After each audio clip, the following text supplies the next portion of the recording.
After completing my 10th class exams in 1979, my father suggested that I go and help my father's uncle and learn astrology.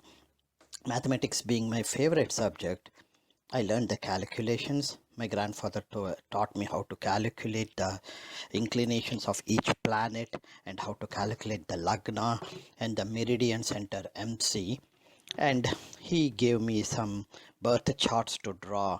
Thus, I learned how to draw the birth charts first and showed interest in predictions. So, my grandfather told me some predictions, some of the tips that he usually uses for predictions. And after learning those tips, I documented some of them. I verified with my father. While my father and my grandfather have laid the foundation for me to get interested in astrology, for almost a decade or 2 decades, I didn't show any interest.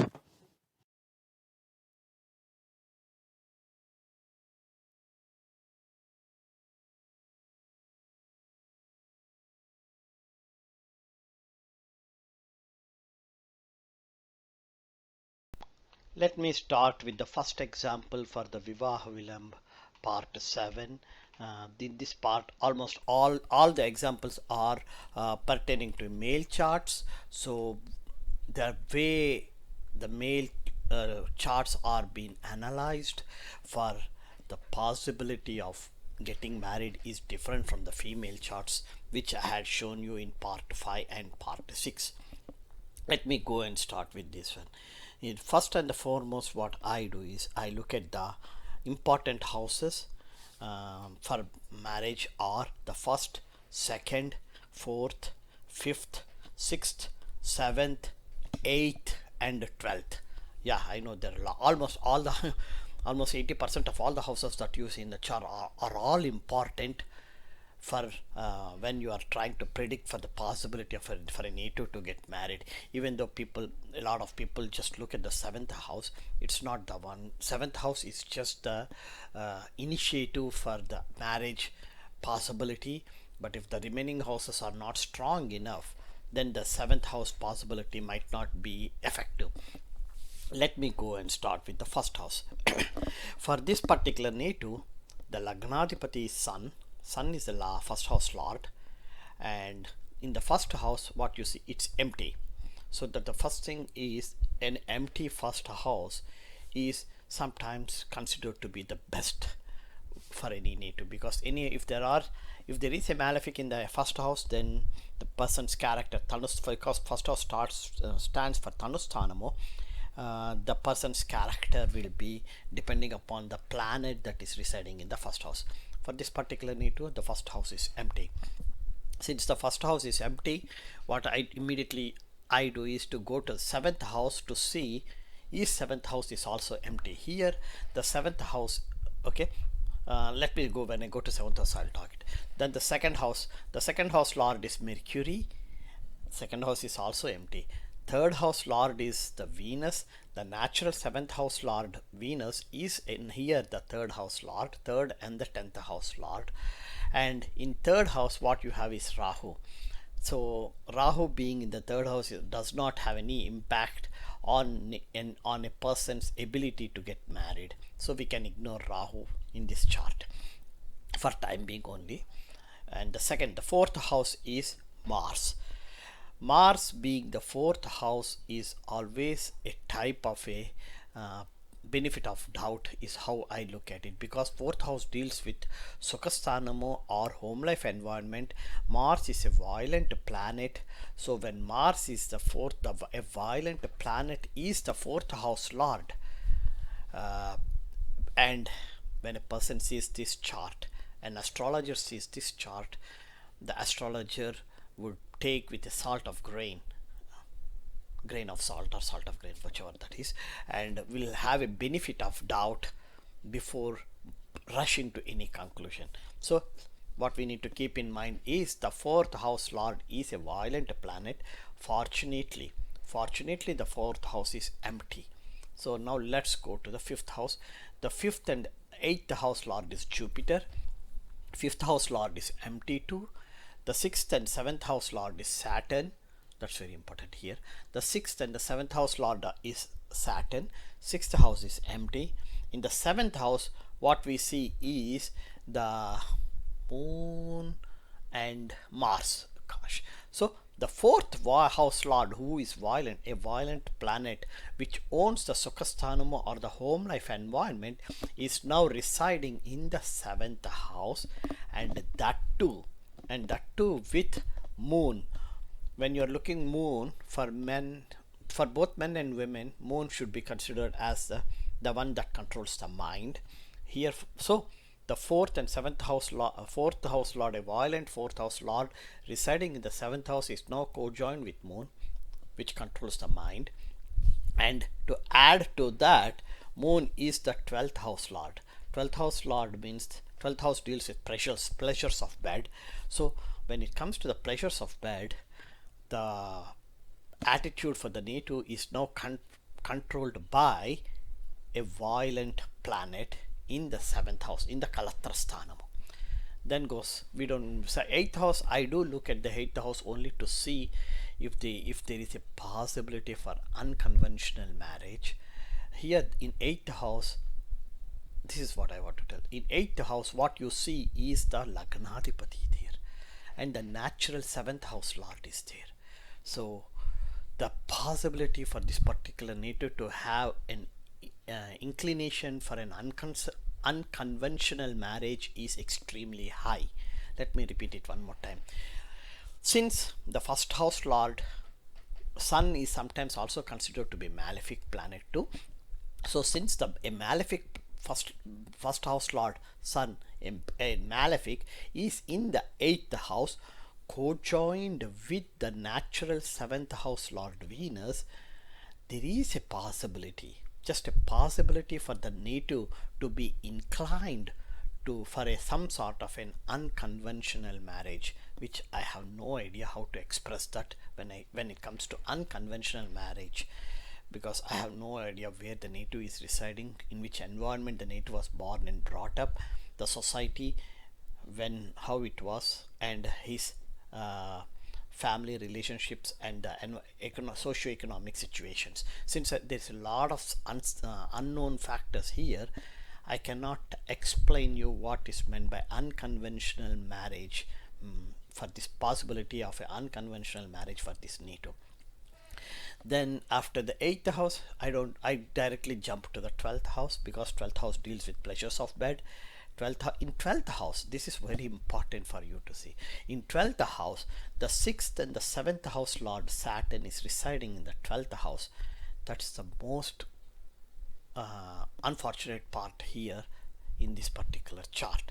So when you look at the houses and the planets, they have planets where in which houses they are residing and which houses they own. The most crucial things, repeat it one more time, is the Lagnadipati Saturn, Sun, is considered to be some sort of a malefic planet too. Some people consider the Lagnadipati Sun as a malefic, and the malefic planet is residing in the 8th house, co-joined with the natural 7th house lord Venus, resulting into a possibility or an inclination for the native to have some sort of an unconventional marriage. The 2nd house lord is Mercury.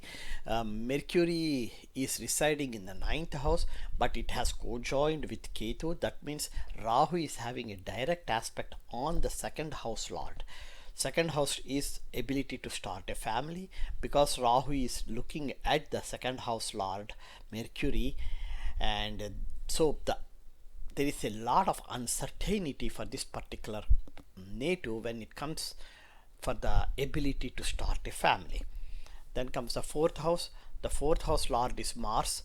Actually, the 4th and 9th house lord is Mars. So the 2nd house lord Mercury is residing in the 9th house, owned by Mars, and the 4th house lord is Mars. 5th house lord is Jupiter, nothing is there. The 6th house lord is Saturn. Saturn residing in the 12th house is having a direct aspect on the 6th house. The 7th house lord is also Saturn, and In 7th house you have Mars and Mercury. One thing you have to notice here is there is a Parivartana Yoga between the 6th 7th house Lord Saturn and the 12th house Lord Moon. So Moon is residing in the house owned by Saturn. Saturn owns 6th and 7th house. According to the Bihurgu Sarla Paddhati, Saturn is now residing in the 12th house, means it shouts that it owns the 12th house too. Whereas the actual owner of the 12th house is Moon, who is residing in the house owned by Saturn. So Moon completely became weak. Moon got fully weakened because of this Parivartana Yoga, and having a Parivartana Yoga with a malefic planet is not good sign. And if that malefic planet itself is Saturn, then it is the worst of all. It's the worst of all. Then comes the 8th house Lord is Jupiter. So overall, when you look at this chart, the houses of the planets, in which houses they are residing and which houses they own, you will have some sort of an indication that the possibility for this particular native to get married is, there is a possibility for the native to get either delayed marriage or don't get married. That's the number one possibility. Possibility number two is, even if accidentally for some unknown reasons the native gets married, the possibility for the native to have a happy marital life is close to zero.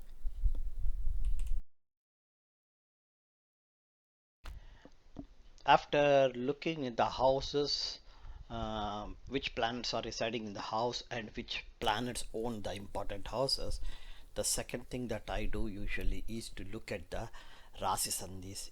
Is with the assumption that the time of birth is correct, I look at the Rashi Sandhis. Is there any planet that is in a Rashi Sandhi? So if we look at this particular native, 1430 hours, assume that is the right time of birth. There are only two planets that are in Rashi Sandhi. One is Moon, the other is Rahu. So Moon usually being in, if there is a error in the time of birth, then because here Moon I see it as 1 degree Aquarius. So if we assume that the Moon, that the native has born before 12:30, like around before 14:30, 2:30 in the afternoon, or like 2 o'clock in the afternoon or 3 o'clock in the afternoon, take half an hour behind and half an hour ahead. If we assume it, if I take half an hour ahead, the Moon will still be in a Rashi Sandhi. If I take half an hour, it will be still in Rashi Sandhi. But the point is, if it is rather than for 2:30 in the afternoon, if it is at 2:30 in the morning, that's when the Moon might move. And once if that is the case, everything changes. The Rashi Lagna, everything changes. So I assumed that the 14:30 hours that the native has given is correct. And with that assumption, let me start the impact of these two planets being in a Rashi Sandhi. The first thing I look at is Moon. Whenever Moon is in Rashi Sandhi, that means the mind is not what they call in English as something called fickle mind or something like that. There is instability, mental instability. So they may think one thing, a few seconds later immediately they think that it's something different. So they don't have the mind is not fixed on anything. It just changes very frequently. And sometimes from a medical perspective, it's not that this particular native have that problem, but from a medical perspective, it's also called as a bipolar disorder, where then something similar to that, where the person behaves in one way, all of a sudden turns and behaves in a different way. That is because of this Moon being in a Rashi Sandhi. So if let's assume that Moon is in a Rashi Sandhi, and if Moon is in 6th house, not in Aquarius, it's in Capricorn. We'll assume the Moon is in Capricorn first of all. If Moon is in Capricorn, it is still residing in the house owned by Saturn, but the 6th house is house of separations, and Saturn is residing in the 12th house. So Moon and Saturn are having a direct aspect between each other, and the 6th house Lord residing in the 12th house is looking at the 12th house Lord, indicates that the separation, in case if the native gets married, the separation, the native will get separated very quickly because of the misunderstandings between Moon and Saturn, and primarily that might be some sort of a misunderstanding pertaining to the pleasures of bed, because that is the 12th house. Now let's take Moon in the 7th house the way you see it in the screen. If Moon is in the 7th house the way you see in the screen, that means it is having a direct aspect with the first house. So the 12th house lord is looking at the first house. That's a very good sign. Since Moon is not a malefic planet, that's a very good sign. Unfortunately, along with the Moon, you see Mars residing co-joined with Moon. And what is the inclination for Mars? If you look at the inclination for Mars, Mars is 25 degrees inclined. That means it is very 26, 27, 28, 29 is the Rashi Sandhi. So the Mars is not in Rashi Sandhi, but it's approaching to become a Rashi Sandhi planet. So Mars, a violent 9th house lord and the 4th house lord is home life environment, is now co-joined with with Moon, the 12th house lord, and I have already explained how bad it is. Now let's go and look at the other important thing is, let's go and look at Rahu. Remember when I started the analysis, I said Rahu being in the 3rd house, I can ignore it for time being. That's true. At that point I ignored it, but when you start looking at the inclination, Rahu is 0 degrees in Libra. So if Rahu is in a Rashi Sandhi, if we assume Rahu to be in the previous house Virgo, that means Rahu is in the 2nd house from Rashi Lagna. Oh gosh. And from 2nd house from Rashi Lagna, it is having a direct aspect on the 8th house, and in 8th house you have the Lagnadipati Sun and the natural 7th house lord Venus.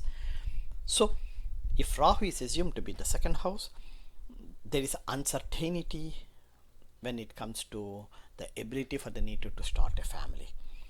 And if Rahu is assumed to be in the 2nd house, since it's directly looking at the 8th house, there is some possibility, because Rahu always creates surprises, there's always a possibility for some sort of an unconventional marriage.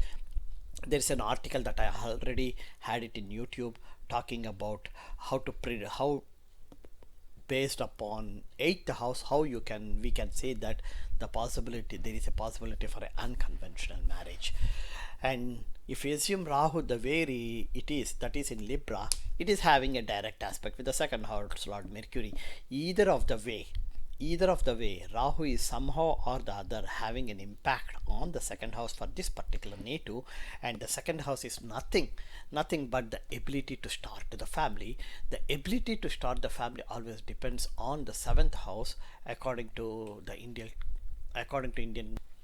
Because of that reason, what I should say is, then there will be some sort of a uncertainty for this particular native to start a family.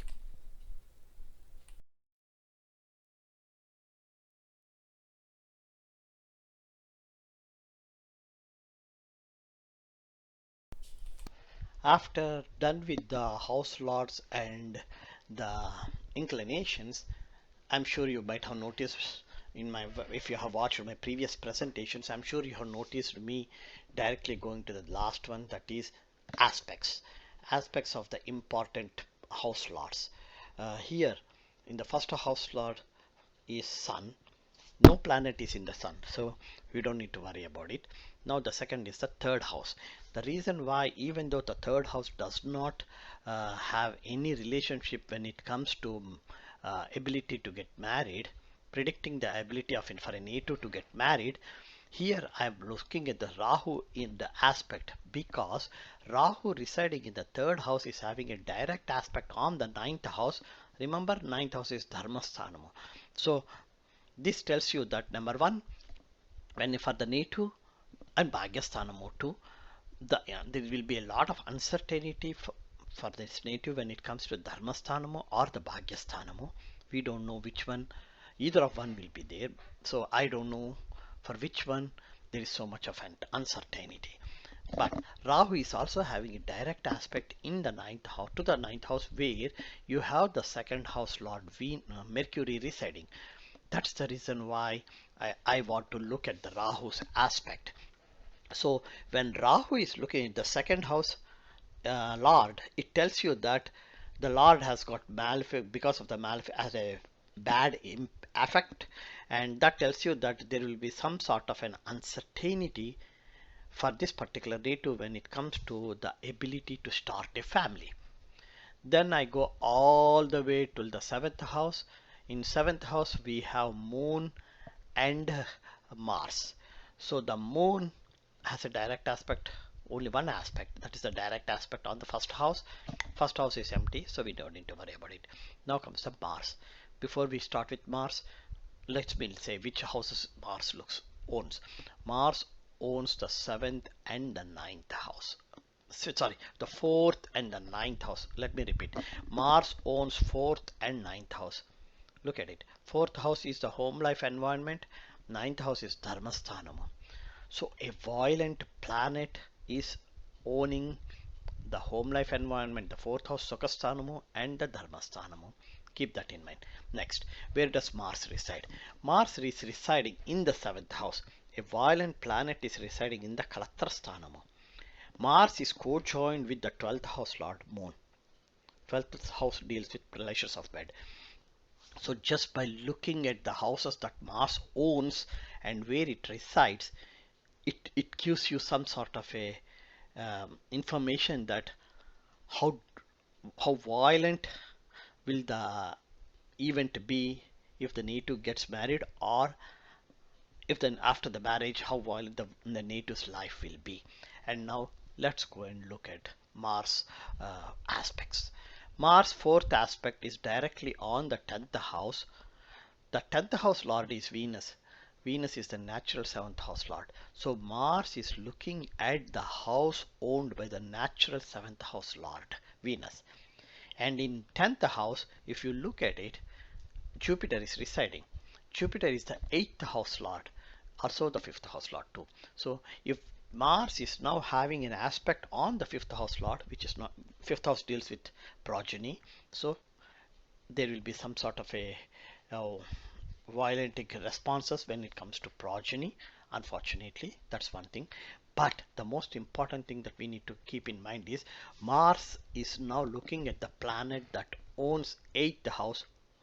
8th house is the most worst thing to 8th house. Mars aspecting, co-joining with a planet that owns the 8th house is one of the worst things to happen. That's what exactly here it has happened. So I do remember that I had posted a what you call uh, 8th house unconventional marriages based upon the uh, based upon the 8th house. So when what I am going to do here is like I said here, with Mars having a relationship with the 8th house lord is not at all a good sign. Now Mars direct aspect is, because it is in the 7th house, it will directly look at the first house.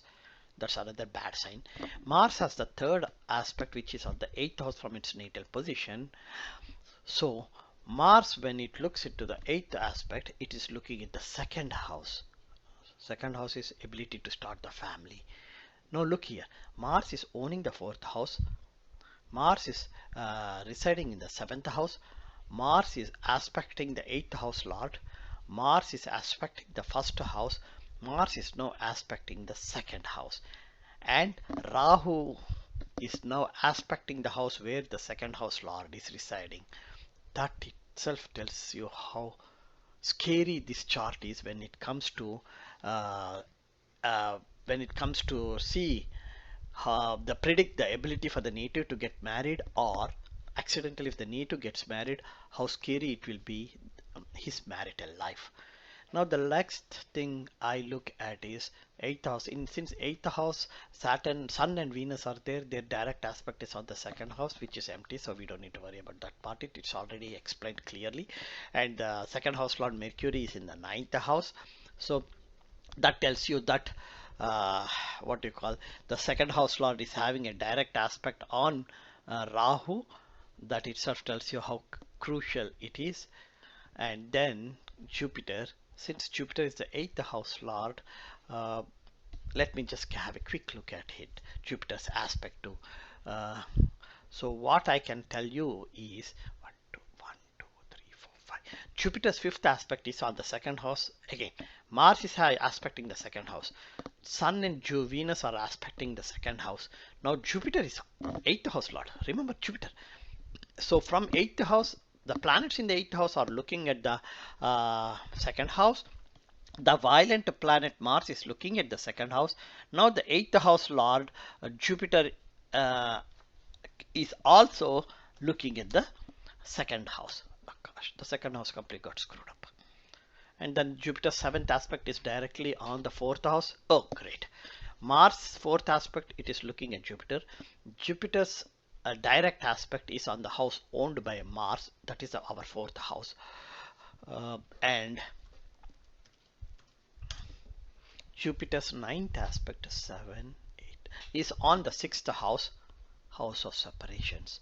So the 5th and 8th house lord is looking at the house of separation, the 6th house. So even Jupiter aspects are not good here in the chart. The last one is Saturn.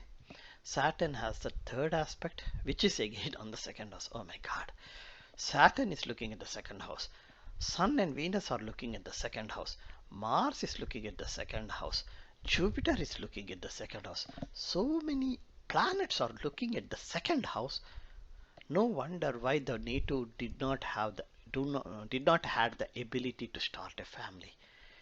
See, even though the ability, there is a native for the ability to get married, but since there is the ability to start a family is so highly spoiled, maybe because of that reason the native was not inclined mentally to get married. Now Saturn's direct aspect is on the 6th house. We all know it. 6, 7, 8, 9, 10. And oh my god, one more thing. Saturn's 10th aspect is on the 9th house, where the 2nd house lord Mercury is residing. So Saturn's 3rd aspect is on 2nd house. Saturn's 10th aspect is on 9th house, where the 2nd house lord Mercury is residing. Now Rahu is directly looking at Mercury, the 2nd house lord. Just look at only one house, how much it got spoiled in that's only one house is enough, the 2nd house. So this tells you that how important it is to look at the other houses when you are trying to predict for the ability for a native to get married. It's not just the 7th house that you have to look at it. You have to look at the other houses and see how much those houses got afflicted.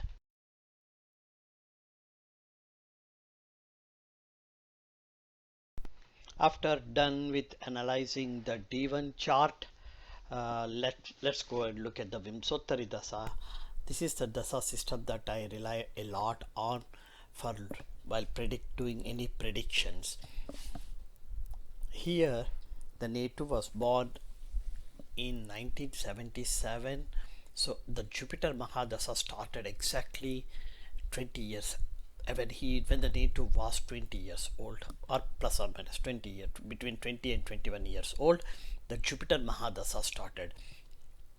Generally speaking, Jupiter is that natural 12th house lord and the natural 9th house lord too.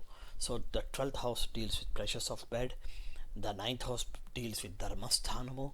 So generally Jupiter Mahadasha is one of the most favorite Mahadasha when the native, if the Mahadasha is there for any native between the age of 20 and 30, in the 10 years the Jupiter Mahadasha is 16 years approximately.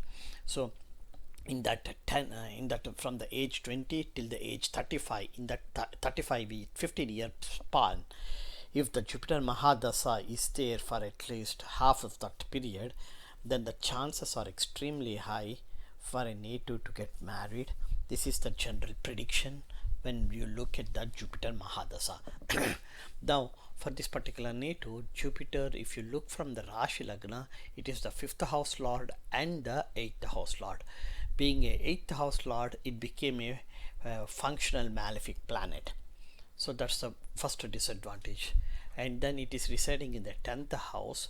That has nothing to do with marriage. So the Jupiter Mahadasha, even though it started, because it's a functional malefic planet, I can say that the guarantee that the person will get married during the Jupiter Mahadasha got reduced by some percentage. So now during this Mahadasha, what we need to do is, what are the other important in the Antardasas, which important planet is there, so that we can at least have some hope that if the Mahadasha planet is not supporting fully 100%, maybe if the Antardasha and the Pratyantardasha planets support it, then maybe there will be some sort of a possibility. The first one is Jupiter Mahadasha and Jupiter Antardasha is not worth looking at all. So we go all the way to year 2000. In 2000, the native will be 23-24 years old. So getting married at the age of 23 in India is, for a male, is not a possibility, because see, when you are looking at the possibility of a person to get married, you have to look at the social economic environment of that particular native, and also the society where the native is born, brought up and living at that age group. So in India, if the male is 22, 23, 24 years old, the chances to get married is extremely low. So even though Saturn Antardasa came in 2000 and stayed all the way till 2002, Saturn is the 7th house lord residing in the 12th house. Even though that came, maybe the native had felt of it, but the native social and economics environment did not support it. So the destiny was there. But now let's go and look at moon from a moon perspective. Even though the native's destiny is to get married, the moon is the one that tells you whether the native had any interest in getting married or not. So when you look from moon perspective, with Chandra Lagna, Saturn is residing in the 6th house from Chandra Lagna. The 6th house lord is moon itself. So the Lagna, Saturn, moon is residing in the house owned by Saturn, and Saturn is residing in the house owned by moon. That Parivartana Yoga is there. So from moon, the Lagnadipati is residing in the 6th house. 6th house is house of separations. So that's the reason why, even though the destiny was defined for the native to get married between 2000 and 2002, the chances for the native could not make that destiny fulfilled, because mentally, that means from Chandra Lagna, the native was not in a position to accept the new responsibility. So then you go all the way to Mercury. Mercury is from Rashi Lagna. Mercury is the 2nd house lord, that is 2002 to 2004. We have no idea what was happening between 2002 and 2004 for this particular native in his life. So at this point, we cannot see anything. The reason why, when Mercury, during the Mercury Antardasa, the native couldn't get married. But from an astrological perspective, if you look at Mercury, remember I explained so much in detail about the 2nd house, how many malefic planets are looking at the 2nd house, and the most malefic uncertain planet and uncertainty, that is the king of uncertainty, is Rahu. Rahu is having a direct aspect with the 2nd house lord Mercury. So the Mercury Antardasa did not work out. We go all the way to the Venus Antardasa. Venus is the natural 7th house lord, but here in the chart from Rashi Lagna, Venus is the 3rd and the 10th house lord residing in the 8th house, and that too co-joined with the Lagnadipati. So Venus did not do much, will not do anything much for the native to get when it comes to getting married. The next is Sun. Sun is the Lagnadhipati. Sun is residing in the 8th house. Because of that, and from Moon, Sun is the second house lord. So that's the best time that the native had some sort of an indication for the native to get married, which is between 2008 and 2009. That 1 year, approximately 1 year, I should say.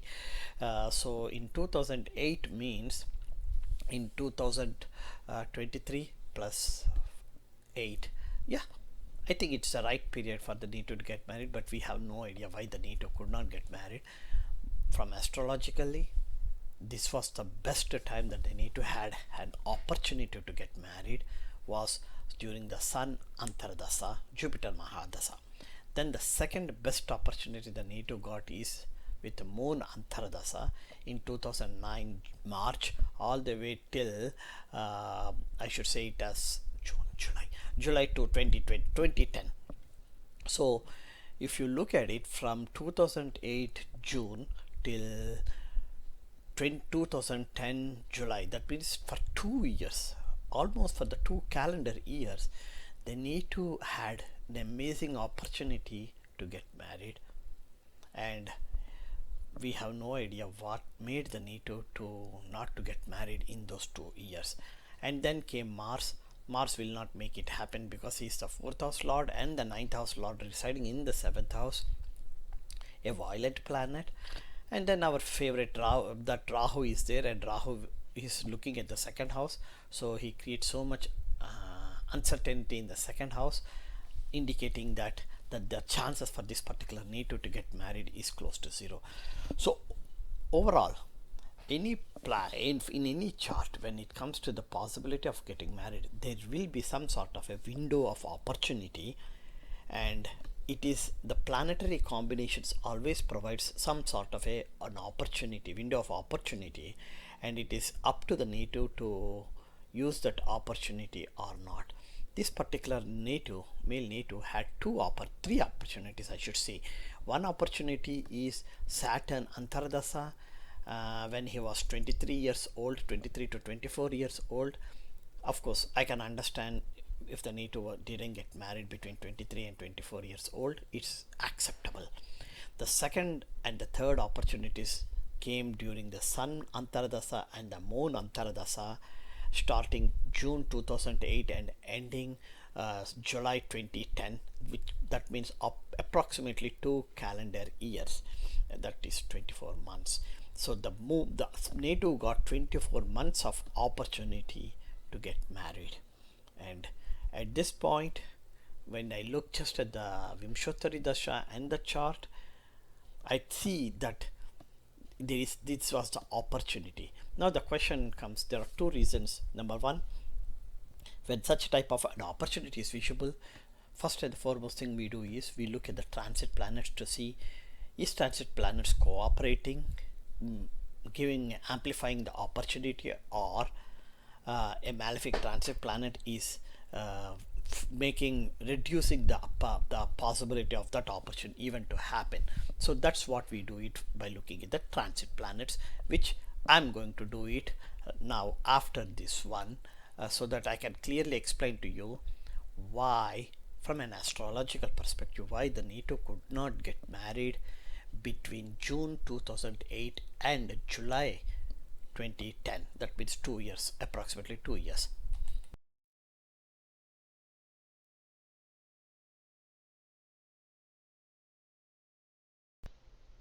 After completing the Vim Sothari Dasa and identifying when is the possibility for the native to get married based upon the Vim Sothari Dasa, the important planets that are residing in the important houses and their lordships, the next thing, since I found out that there is an opportunity for around approximately 24 calendar months for this particular native, the next thing I did is I went and looked at the transit analysis.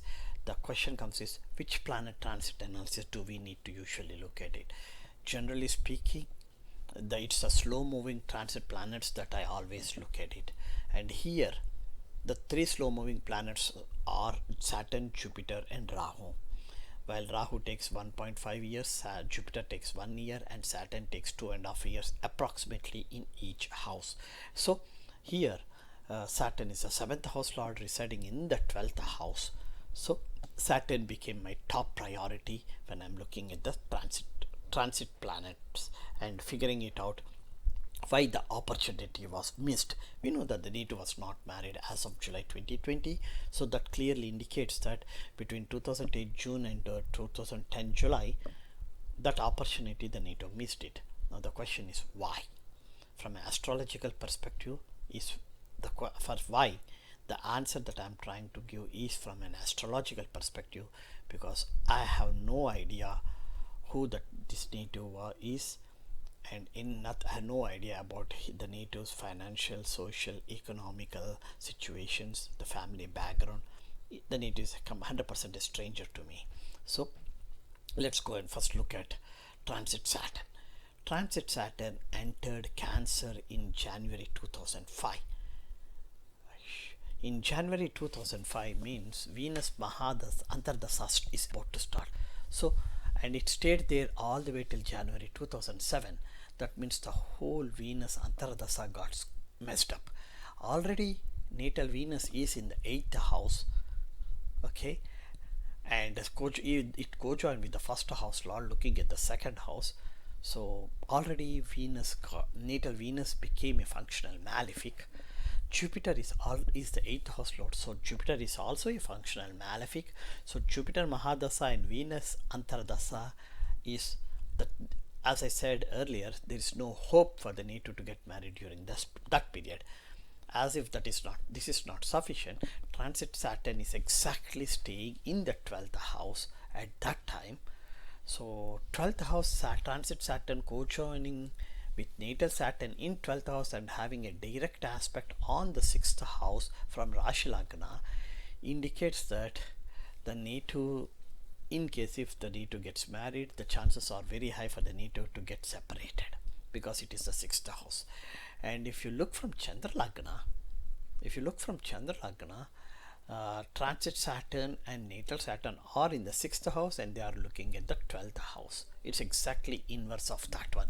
So because of that reason, the chances are high for this particular native to tell why the native could not get married during the Venus Antardasa. Now the only option that is left for us to figure it out is why didn't the native got married during the Sun Antardasa and the Moon Antardasa, because Sun is the 1st house lord and Moon is the 12th house lord. So let's go and do a more detailed using the same transit analysis. Where are the transit Saturn during the Sun Antardasa and the Moon Antardasa?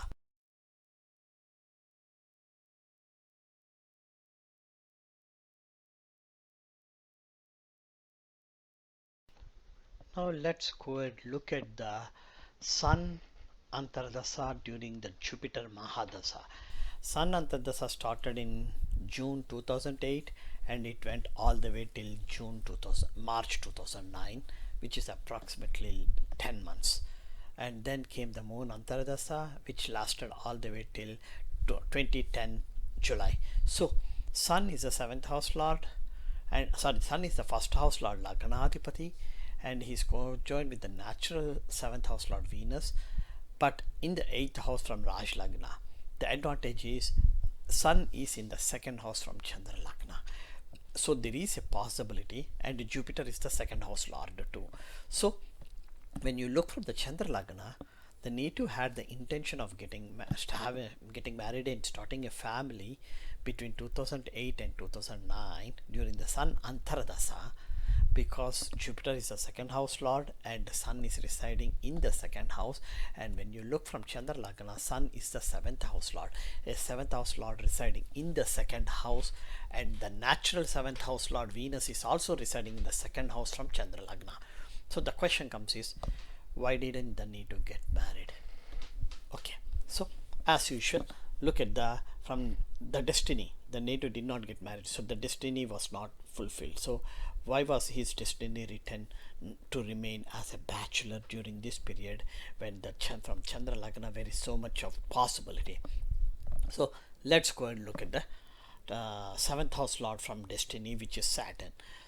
Transit Saturn enters Leo, that means the first house, in January 2007, and it stays there all the way till October 2009.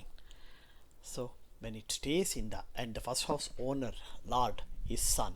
So transit Saturn is residing the house owned by its bitter enemy Sun.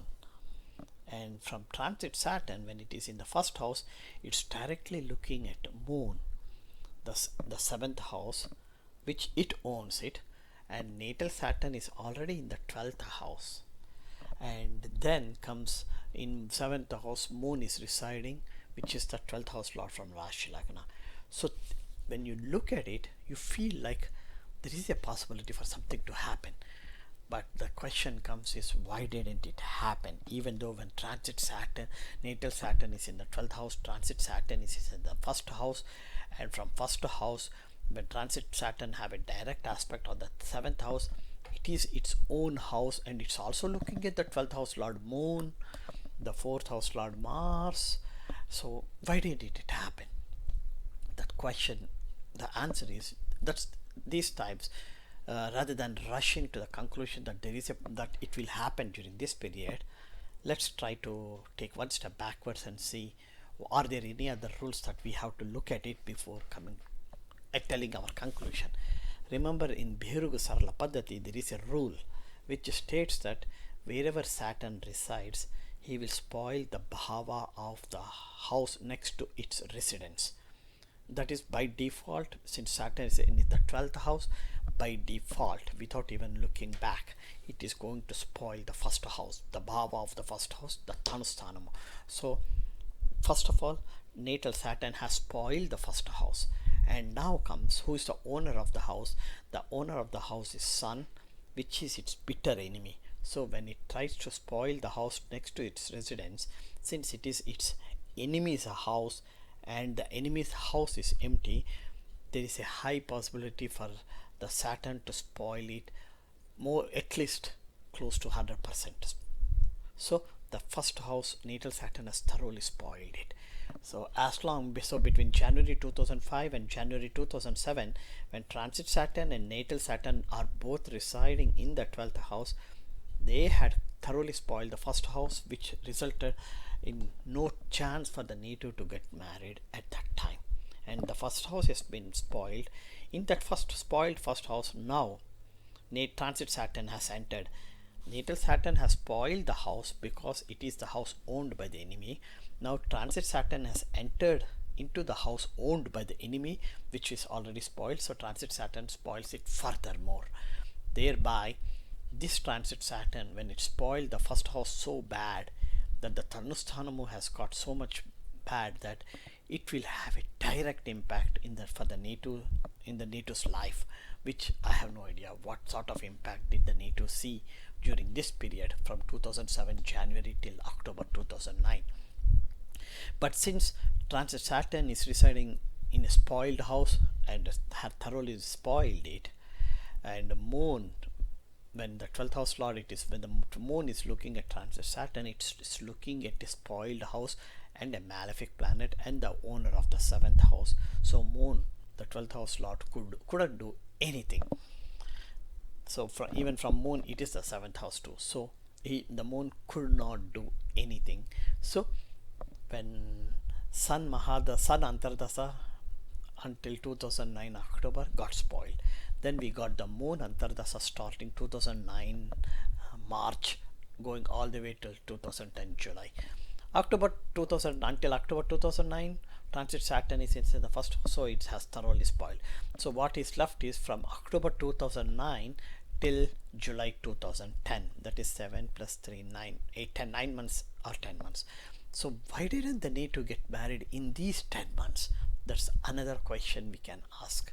So now look at transit Saturn.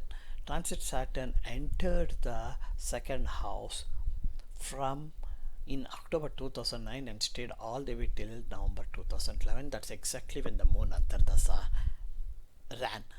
So now, how did transit Saturn spoil the opportunity for the native to get married? First of all, when transit Saturn enters the second house, natal Saturn is in the 12th house. So from 12th house, natal Saturn's third aspect is on the second house. We all know that. I have already explained earlier. So then natal Saturn is now looking at the second house, not only spoiling the second house, to add further transit Saturn is residing it, so it further spoils the second house. Now, having spoiled the second house thoroughly, transit Saturn is now having a direct aspect on the 8th house, where you see the first house lord Sun residing. Natal Saturn has spoiled the house of the house owned by Sun, and now transit Saturn is having a direct aspect with Sun, which is its bitter enemy. So transit Saturn also spoiling the bhava of the first house. So the Netu, we don't know what exactly happened to the Netu, but it didn't work out. And now comes the other thing is, when transit Saturn is in the second house, its third aspect is on the 4th house, owned by Mars. 4th house is Sukhasthanamu, so it got completely messed up. And then its direct aspect is on the 7th house, and then the most important is the 10th aspect. The 10th aspect is on the 11th house from Rashi Lagna and the 5th house from Chandra Lagna, which is owned by Mercury. Mercury now owns the second house and the 11th house, and transit Saturn is spoiled the second house. Rahu is having a direct aspect on the second house lord Mercury.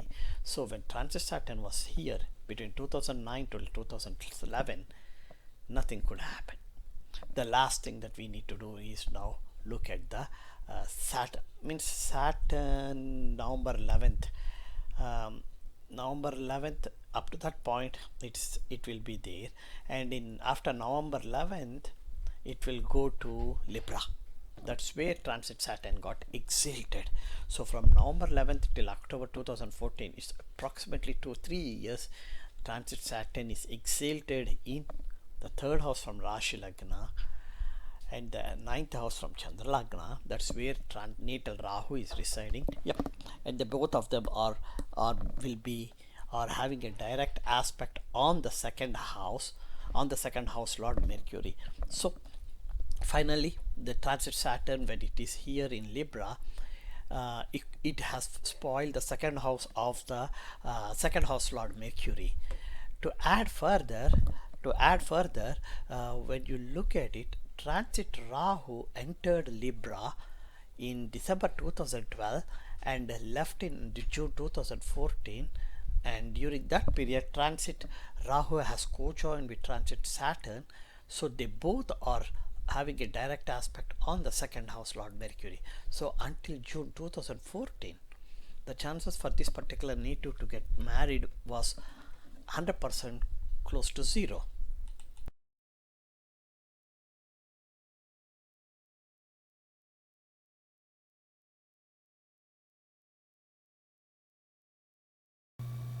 Let's now start analyzing the second chart example, the second example for the Vivah Vilamb part 7. This is another male chart. The native was born in 1979 on 4th January. That means as of today, July 2020, the native is over 40 years old. So this is the one of the best example to analyze if you are learning astrology, or if you want to go through the more charts to figure it out why when a native can get married or why a native was not married, then these type of charts are very helpful. So let me go in detail and explain to you the Rashi chart. That's the first thing to do, is to go open the Rashi chart and then look at the houses, the house lords that are important for predicting the possibility for a native to get married.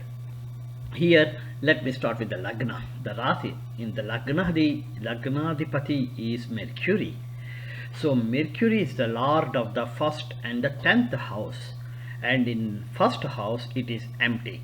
So there's no planet in the first house to talk with. Now let's go to the second house. The second house lord is Venus, second and the 9th house lord is Venus. In the second house, what you see is Rahu.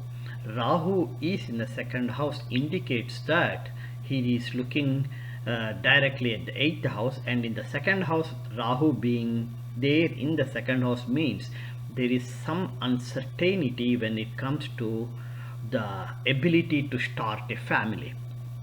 The third house is empty. The fourth and the 7th house lord is Jupiter. This is very important for us.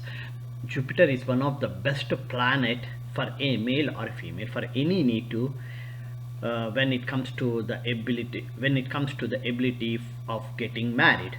Jupiter, if the Jupiter Mahadasha is when the native is between the age of 24 to after the age of 24, if Jupiter Mahadasha starts before the age of 28, that is in those 4 years, 24 to 28, if the Jupiter Mahadasha starts, then the Jupiter generally helps the native to get married, irrespective of whether there are some exceptions.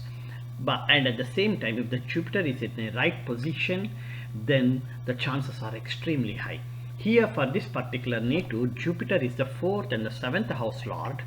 4th house is Sukhasthanamu and the 7th house is Kalatrasthanamu. So what we have to do is we have to look for Jupiter. When is the Jupiter Mahadasha going to be, at what age for this particular native is the Jupiter Mahadasha going to be, and that is something that we need to do some extra analysis when before concluding for the ability for the native to get married. Coming back to the 4th house, in 4th house you have Sun, Mars, Mercury. Let's start one at a time. Mercury is the first house lord. Lagnadipati is in the 4th house. That's one of the best planetary position, Lagnadipati being in the first house. The second is Sun is the 12th house lord, the pleasures of bed. Even though Sun is considered to be malefic under certain conditions, here Sun being the 12th house lord is the pleasures of bed, is now co-joined with the first house lord, and that too in the 4th house. So these two planetary combinations and the position where they co-joined, the houses they own, itself tells you that this particular native will have the ability to get married, even though you see in the second house there's so much of uncertainty because of Rahu, which is the second part of the marriage. The first part is to get married and the second part is to start the family. So even though the native has because of Rahu, it seems to be that the native will have some issues starting the family, but when it comes to the point of getting possibility of getting married, these two planets will play a vital role. The third planet that is there is Mars. Mars is the lord of the 3rd and 8th houses. That's where the biggest drag is. Mars is residing in the house owned by Jupiter. Okay, and when you go and look at the position of Jupiter, Jupiter is residing in the house owned by Mars. Because of this Parivartana Yoga between Mars and Jupiter, usually Jupiter having a Parivartana Yoga with any malefic planet, when it has a Parivartana Yoga with any malefic planet, Jupiter's Mahadasha, the positive things that you can anticipate during the Mahadasha of Jupiter will get reduced. That is for sure. There are a lot of examples. My own chart is one of that example. Jupiter being in the 8th house, 7th and 4th house lord. Actually my Lagna is also the same, Kanya Lagna. So Jupiter being the 4th and 7th house lord is in the 8th house. It's the same place, Mars. It's the same house, Aries. So the possibility, the advantages that Jupiter gives during his Mahadasha will be reduced to by at least half of it or more than half, just because Jupiter residing in the 8th house, Jupiter becomes a functional malefic. The next comes is 5th and 6th houses. Both the fifth house is empty, so we don't need to worry. The 6th house is house of separations, and the lord for 5th and 6th, the lord is Saturn. Remember, the house of separations lord is Saturn is Saturn. And when you look at the 6th house, you see the 2nd and 9th house lord residing there. Already the 2nd house with Rahu's residence, the ability for the native to start a family already became uncertain. And now with the 2nd house, 9th house lord, 2nd house is Kutumbasthanamu and the 9th house is Dharmasthanamu. The 2 houses lord is the natural 7th house lord Venus, and this Venus is residing in the 6th house, owned by a malefic planet. That's the biggest drawback. When you see in this chart, the second biggest drawback is this one, Venus, the positioning of Venus. Actually, yeah, the first biggest drawback is position of Jupiter. The second biggest drawback is position of Venus. And Jupiter is the 7th house lord in the chart. Venus is the natural 7th house lord. So both the 7th house lords there is the biggest drawback for both the 7th house lords. The next is the 7th house. 7th house is empty.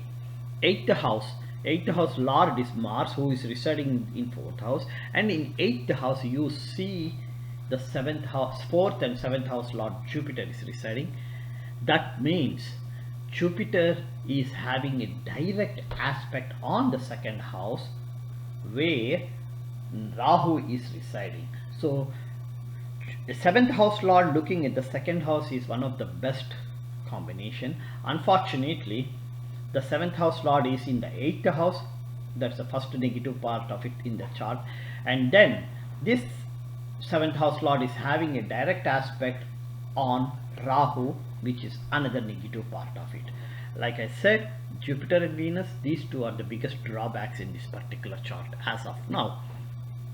The next is 9th house is empty. 10th house, we don't care what is the 10th house, but because in 10th house you have Moon, who is the 11th house lord, Kama Sthanadipati, or house of desires, lord for house of desires.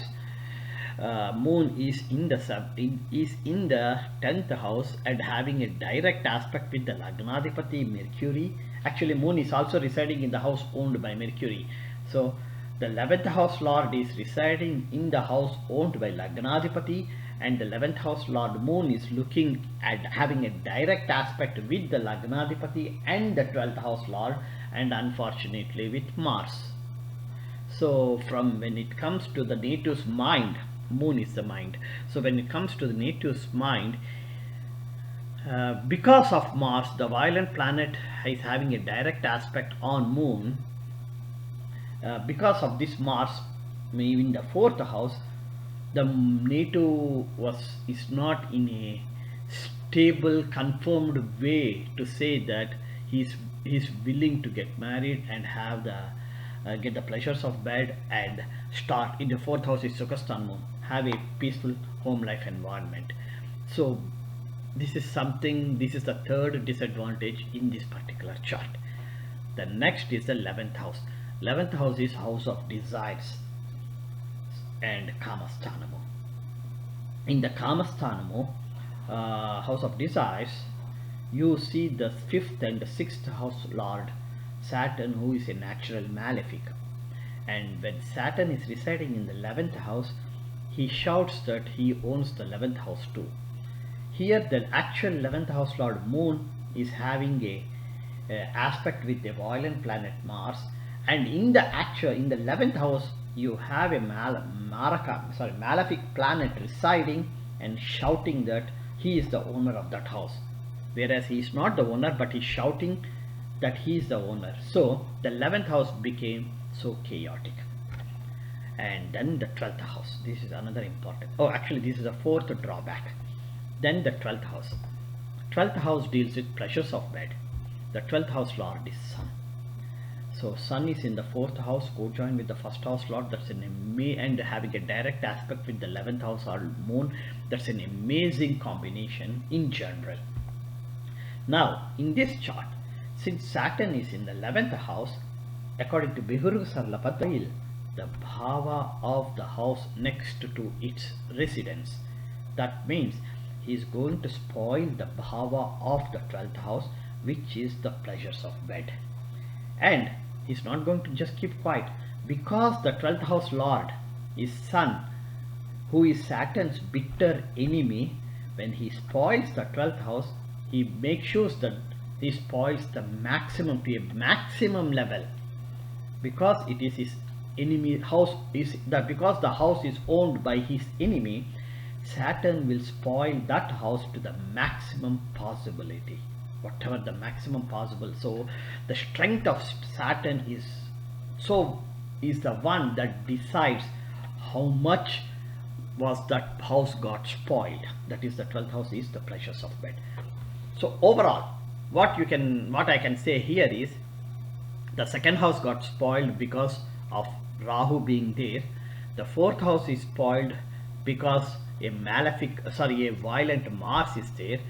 6th house is the house of separation, became problematic because Venus, the 2nd and 9th house lord Venus, is residing in the 6th house.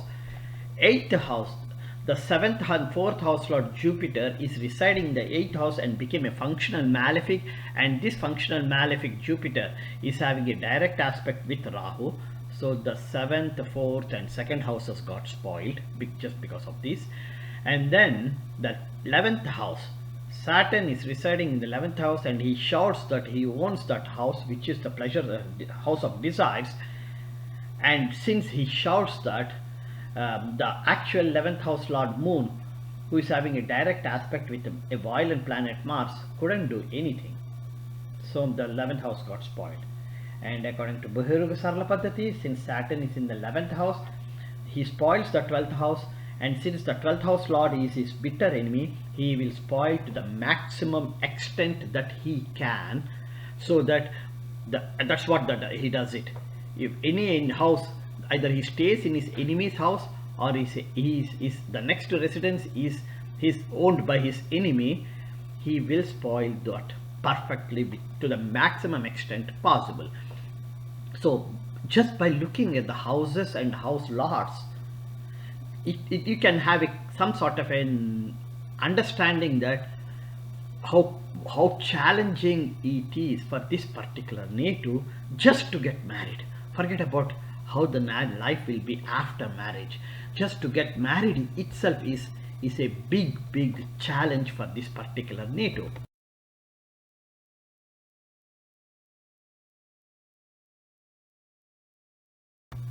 Let me go and start looking at the chart, the D1 chart, and see if there are any planets in Rashi Sandhi.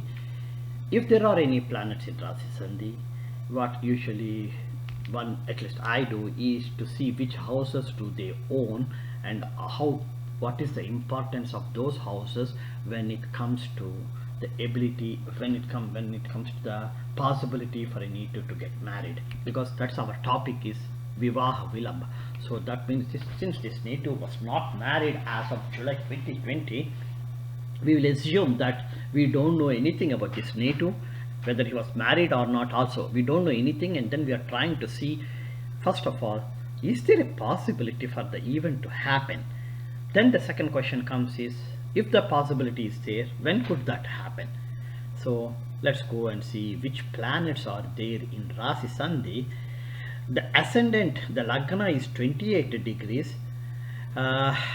It's 28 degrees. Some people consider it to be a Rashi Sandhi. Some consider that until 29 degrees we can ignore it. But for this particular native, I'm considering that 28 degrees is also a Rashi Sandhi. So this is how my prediction is going to be, that with the assumption that 28 degrees is also a Rashi Sandhi. That means just the Lagna itself is in Rashi Sandhi indicates that that this particular native does not have a straight path in his life. So it's like the native, there will be times where the native will say, do I need to take this decision, or do I need to take that decision? And the native will be confused to figure it out which side of a decision, which type of a decision he should take.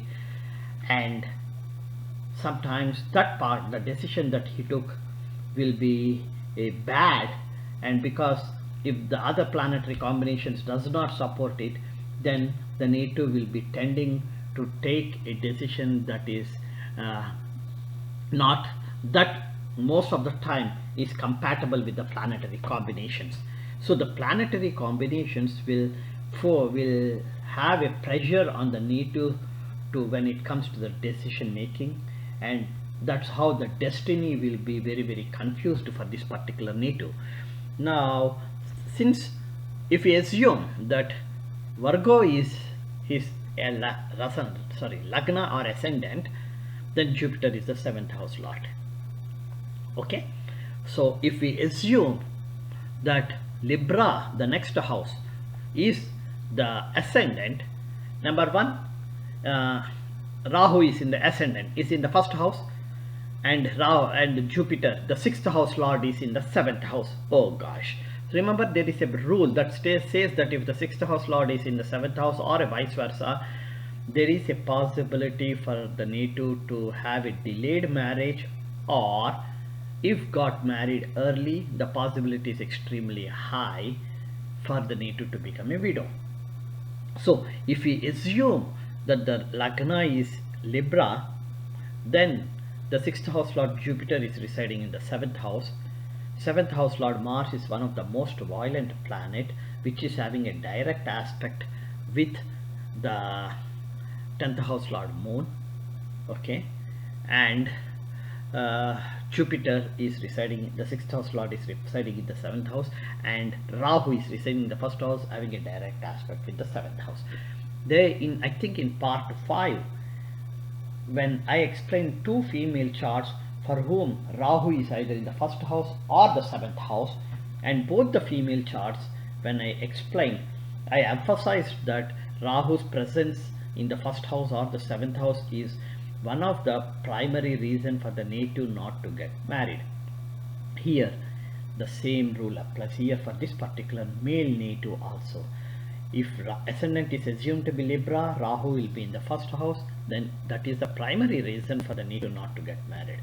If the ascendant is assumed to be Virgo, Kanya, then Rahu is in the 2nd house, and Rahu will create uncertainty for the native when it comes to ability to start a family. So that means the role of Rahu will be only after the native gets married, if Lagna is Kanya or Virgo. Now let's go and look at the other 2 planets that are in Rashi Sandhi. The most important is Moon and Venus. We'll start with Moon. Moon is the house of desires planet. Moon itself is in a Rashi Sandhi. The 11th house lord is in Rashi Sandhi. Generally, Moon controls our mind, and 99.99% of the time, whenever Moon is in a Rashi Sandhi, or then what we call it as fickle mind, I don't know if that word is correct or wrong, but the native will not be having a concrete opinion on which way, or his mind will be very, very confusing, unstable, instability in his mind. There's a lot of other things when it comes to mind for this when Moon is in Rashi Sandhi, and that's exactly what this particular is. You have the Rashi Lagna in Rashi Sandhi, that is your destiny. You have Moon in Rashi Sandhi, that is your mind. So naturally, this particular native life will completely be in an uncertain form, not knowing exactly which direction is the right one to go. The mind says one thing, the destiny will something else happens as the destiny, or the vice versa. And the next planet that I look at is the Venus. Venus is the natural 7th house lord. Keep in mind, just like moon, the natural 7th house lord should never be in a Rashi Sandhi. That is period. When it comes to when you are looking at a chart for the possibility of getting married, the natural 7th house lord should never be in Rashi Sandhi. Moon should never be in Rashi Sandhi, irrespective of what you are looking for. At the minute you see a chart with moon as in Rashi Sandhi, be extremely, this is my personal experience. I was looking at the charts and analyzing it since 2009 or 2010. It's almost 10 years from ago I started it. And what I noticed is whenever moon is in Rashi Sandhi, that particular chart, that person, male or female, it's very difficult for that particular person to have a steady mind. And here for this particular native, and the same thing goes for Venus also. But for Venus, we only look at the 7th house. When Venus, the natural 7th house lord, is in a Rashi Sandhi, the possibility for an event for the person to get married becomes in a dilemma. That means you cannot surely say that this person will get married or will not get married. That's exactly what is happening here for this particular native. We already saw the Rashi Lagna in Rashi Sandhi, the moon, the mind is in Rashi Sandhi, and now we are looking at the natural 7th house lord Venus in Rashi Sandhi.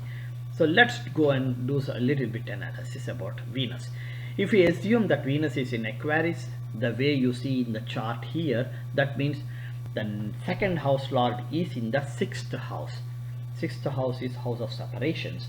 So Kutumba Sthanadipati is residing in house of separation, indicates that if the Neetu gets married, the ability to start a family will be uncertain because the 2nd house lord is in 6th house, resulting into separation with the spouse, and Rahu being in the 2nd house, he will just amplify it.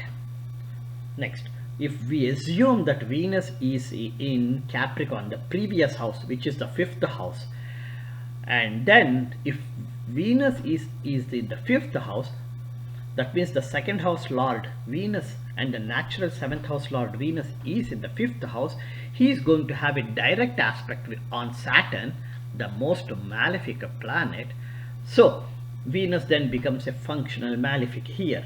The 2nd house lord, natural 7th house lord, became a functional malefic by residing in the 5th house.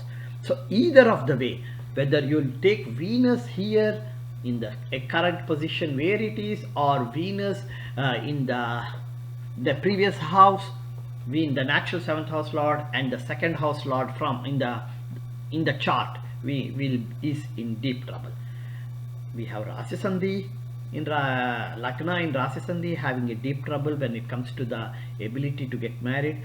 The moon itself is in deep trouble when we look at the houses that it owns, and now Venus, the natural 7th house lord and the 2nd house lord, is also in deep trouble when you this chart.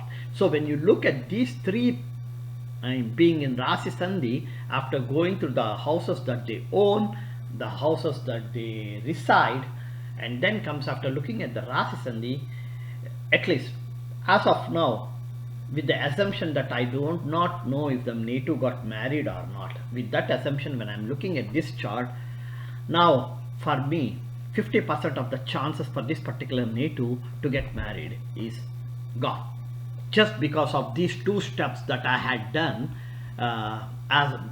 just because of the two analytical steps that I have performed right now. The last thing that I do with the D1 chart is to look at the aspects of some of the most important planets. The first thing that I do is there any planet in the 1st house?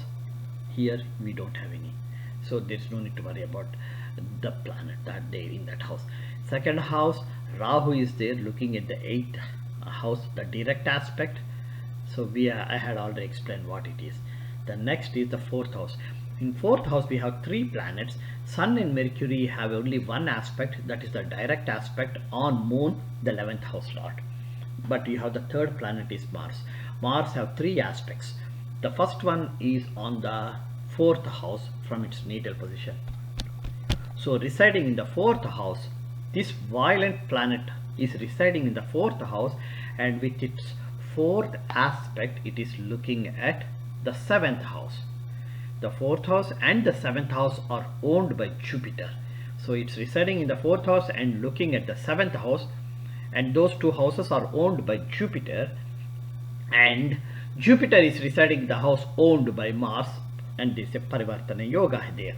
So now Mars controls the 4th house and the 7th house, being a malefic, being a violent planet. Then comes the 6th house. In 6th house we have Venus, which will have a direct aspect on the 12th house, which is empty, we don't need to worry. And then we go all the way to the 8th, for the Mars, so direct 4th aspect is on the 7th house. Mars direct aspect is on Moon, just like Sun and Mercury, but Mars has additional one more, is the 8th aspect. Mars 8th aspect is on 11th house. 11th house is house of desires. It is staying in the 4th house, it is looking at the 7th house, and it is also looking at the 11th house. 4, 7 and 11, all the 3 houses are very important when we are looking for looking at the chart for the ability for a native to get married, and how the marital life will be for that particular native down the road. Here a violent planet, 8th house lord, looking at house of desires is not a good sign. And then when it's looking at the house of desires, when looking at the house itself is not a good sign, let's go and see who is in that house. In that house you have the natural malefic planet Saturn there. A violent planet is looking in house of desires where a malefic planet is residing, is just enough for those who knows the astrology how bad this situation is. Now, having done with Mars, let me go, I completed Jupiter, Venus too, so let me go all the way to Jupiter. Just like Mars, Jupiter has 3 aspects. The first one is on the 5th house. The 5th house is from residing in the 8th house. Residing in the 8th house, the 5th aspect will be on the 12th house, which is the pleasures of bed. A 7th house, lord of 7th house, who became a functional malefic by residing in the 8th house, is looking at the 12th house, the pleasures of bed. Nah, this is not a good sign either. Then Jupiter's direct aspect is on the 2nd house, where you have Rahu there. Okay, the 2nd house is ability to start a family. And then then the most important, this is very important here, you have to notice, is Jupiter's 9th aspect. Just like Mars 4th and 8th aspect are so important, for Jupiter the 5th and 9th aspects are actually, for Jupiter 5th and 7th and 9th, all the 3 aspects are very important in this chart. The 5th aspect is on the 12th house, the 7th aspect is on the 2nd house. Now the 9th aspect will be on the 4th house. In the 4th house, a functional malefic planet is looking at the Lagnadipati Mercury. Functional malefic planet Jupiter is looking at the house, 12th house, which is the pleasures of bed, and it's also looking at the house where the 12th house lord Sun is residing. So you can, that is quite enough to tell how complicated this chart is when it comes to for the person to start a family, or how complicated will the person's life will be if the native got married. Wait a minute, we don't know whether the native got married or not. So we don't, so right now I say that if the native got married, how complicated will that marital life will be, is what we see here. Now Jupiter's 9th aspect, when it is on the 4th house, it is also aspecting Mars. So Jupiter is residing in the house owned by Mars, and with its 9th aspect, it is looking at its own house, the 4th house, where the 8th house lord Mars is residing. That's another So not only that they have a Parivartana yoga between Mars and Jupiter, they are having the Jupiter's ninth aspect is looking at the fourth house where Mars is residing. Already I told you that Mars is residing in the house owned by Jupiter. Its fourth aspect is on the seventh house, that is also owned by Jupiter. And now Jupiter is residing in the house owned by Mars, and its ninth aspect is again on the house where Mars is residing. That is quite more than enough to say that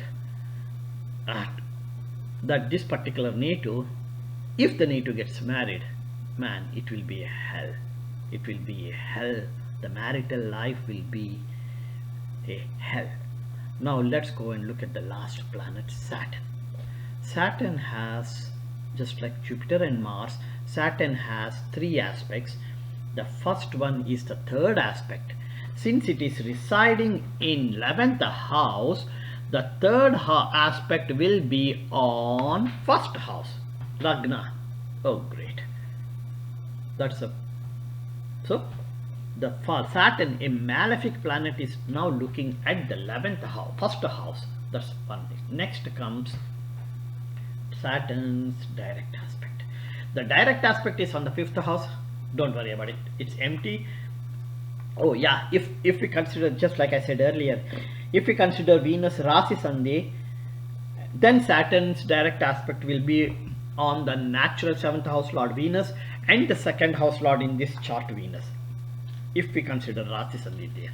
If we don't consider Rashi Sandhi for Venus, then Saturn's direct aspect is on nothing.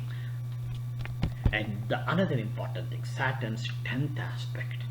Saturn's 10th aspect residing in the 11th house, Saturn's 10th aspect will be on 8th house. See, in the 8th house you have the 4th and 7th house Lord Jupiter residing in the 8th house. Saturn's 10th aspect is on that house. Let me recollect and summarize one more time all the three important. Mars 4th aspect is on 7th house. Mars direct aspect is on Moon, the 11th house Lord, and Mars 8th aspect is on the 11th house where malefic Saturn is residing. Jupiter's 5th aspect is on 12th house.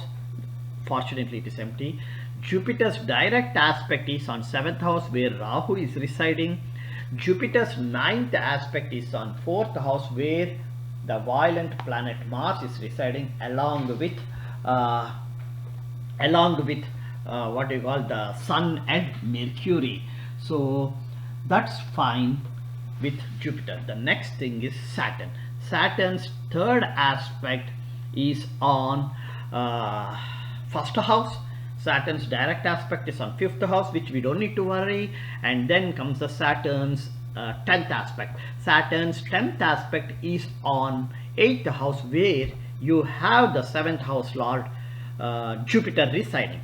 That is, these three aspects is where the first two, the house lords and the Rashi Sandhis gave me told that there is a 50% chance for the native to get married.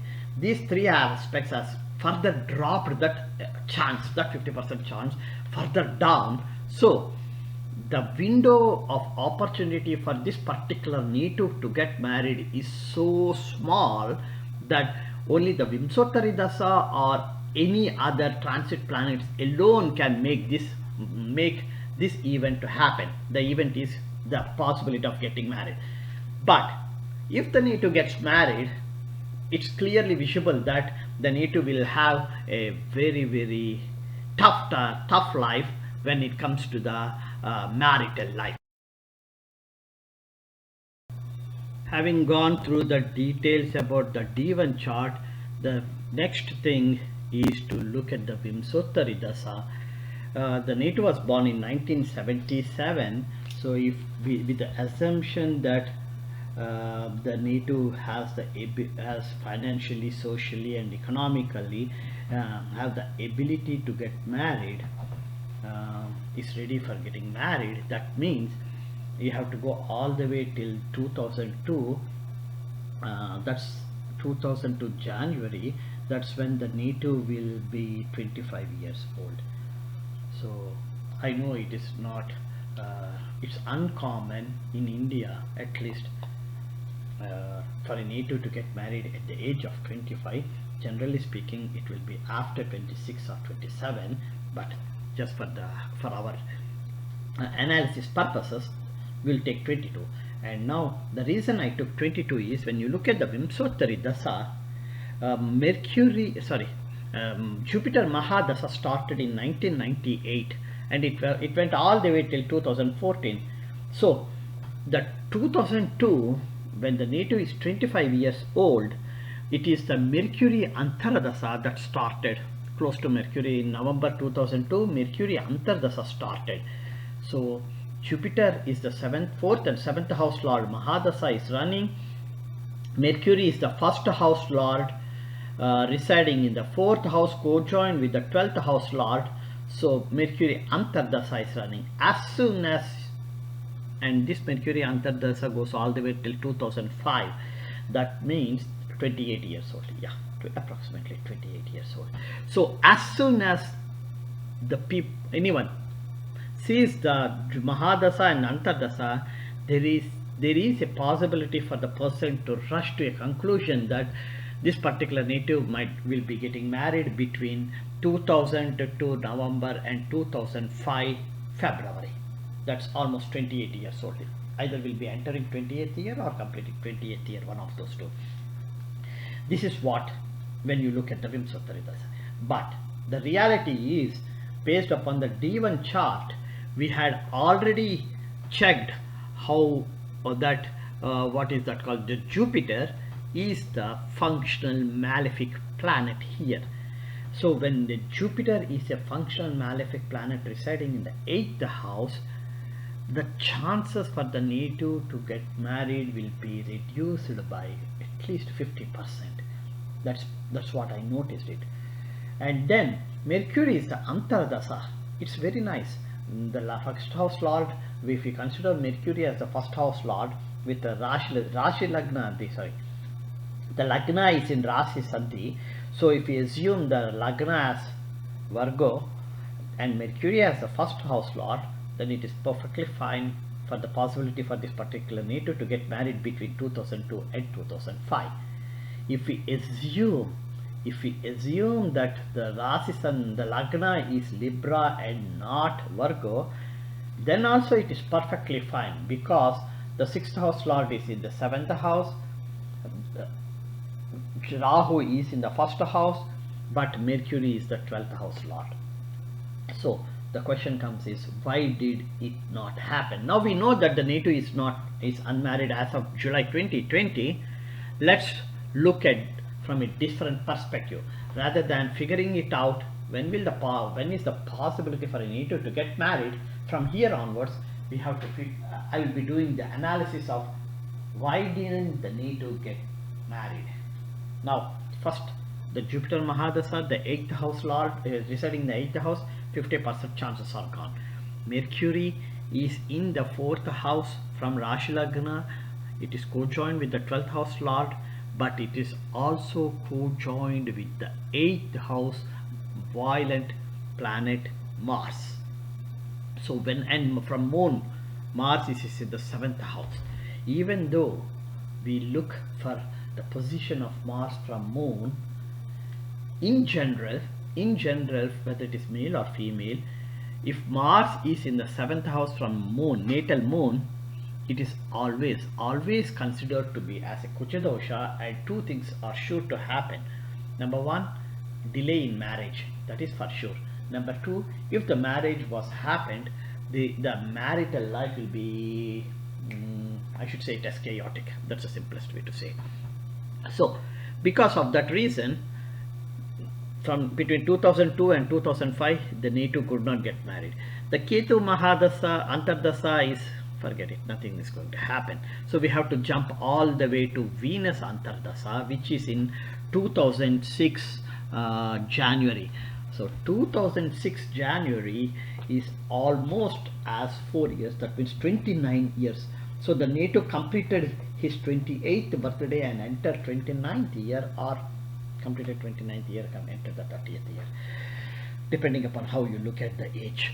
But once Venus Antardasa started in between 2006 and 2008, again, since Venus is the natural 7th house lord, and when somebody looks at the chart and says, hey, Venus is the natural 7th house lord and Venus is also the what you call the 2nd house lord, so they say there's a possibility for the person to rush to conclusion saying that, oh, the native might the possibility for the native to get married is during the Venus Antardasa, which is between 2006 and 2008. The fact is, Venus is the 2nd house lord, it's agreed, but Venus is in the 6th house, house of separations. Okay, a 2nd house lord and the natural 7th house lord should not be in any of these what you call the inauspicious houses. The 6th house, 8th house is most important. Is the this Venus, any planet that is in the 6th house or the 8th house is one of the most unfortunate position of that planet. And if the planet is a very important planet, then the person is one of the most unfortunate person, depending upon which house that planet owns. Here Venus, if you consider Venus to be in the 6th house, house of separations, the chances are close to 0, because it owns the 2nd house and it is in the house of separation. So even if the native accidentally got married for some reason, unknown reason, or a miracle happened, like the transit planets had activated the event, very soon the native would be getting separated and the native will not have the ability to start a family because of that separation. Then comes another important thing for Venus. Remember, Venus is in Rashi Sandhi. So Venus is because the Venus is in a Rashi Sandhi, it's not clear for the Venus, the planet, to figure it out which house does it own and which house is it residing. And when there is so much uncertainty for the planets, then when the Antardasa comes for the planet, the same uncertainty will be continued. That's the reason why in the Venus Antardasa, I'm sure the native was not in a concrete position to say that he is willing to get married. And already Moon is in Rashi Sandhi, already Rashi Lagna is in Rashi Sandhi, the destiny and the mind, they both are in Rashi Sandhi. Now the natural 7th house lord and the 2nd house lord in the chart, Venus, is also in Rashi Sandhi. So the Venus Antardasa will not produce, did not produce the event, it did not produce or did not create the environment so that the event can happen. The event here is getting married. The next is Sun, 2008 to 2009. Well, Sun is the 12th house lord residing in the 4th house, but because Saturn is in the 11th house, it has spoiled thoroughly the 12th house. So Sun owns a house that is thoroughly spoiled, and functional malefic Jupiter, the 7th house lord Jupiter's 9th aspect, is on the house where Sun is residing. So that is gone too. The next is Moon. That's just from 2009 to 2010. You don't even need to look at Moon Antardasa, because Moon itself is in a Rashi Sandhi. So just like Venus, there might be some opportunities, and the native might have either was not in a sure whether to accept the opportunity, or might have rejected the opportunity with some other intention. Whatever it is, the event will not happen and did not happen. And then comes Mars and Rahu. Antardasas are worthless to look at it. So basically, just by looking at the Vim Sothari Dasa and the 7th house Jupiter Mahadasha, since Jupiter Mahadasha is the Mahadasha that was running at the prime age for this particular native, and since Jupiter is the 7th house lord, there is a possibility for people to think that the person will be getting married. during the Jupiter Mahadasha and during some of the important Antardasa planets.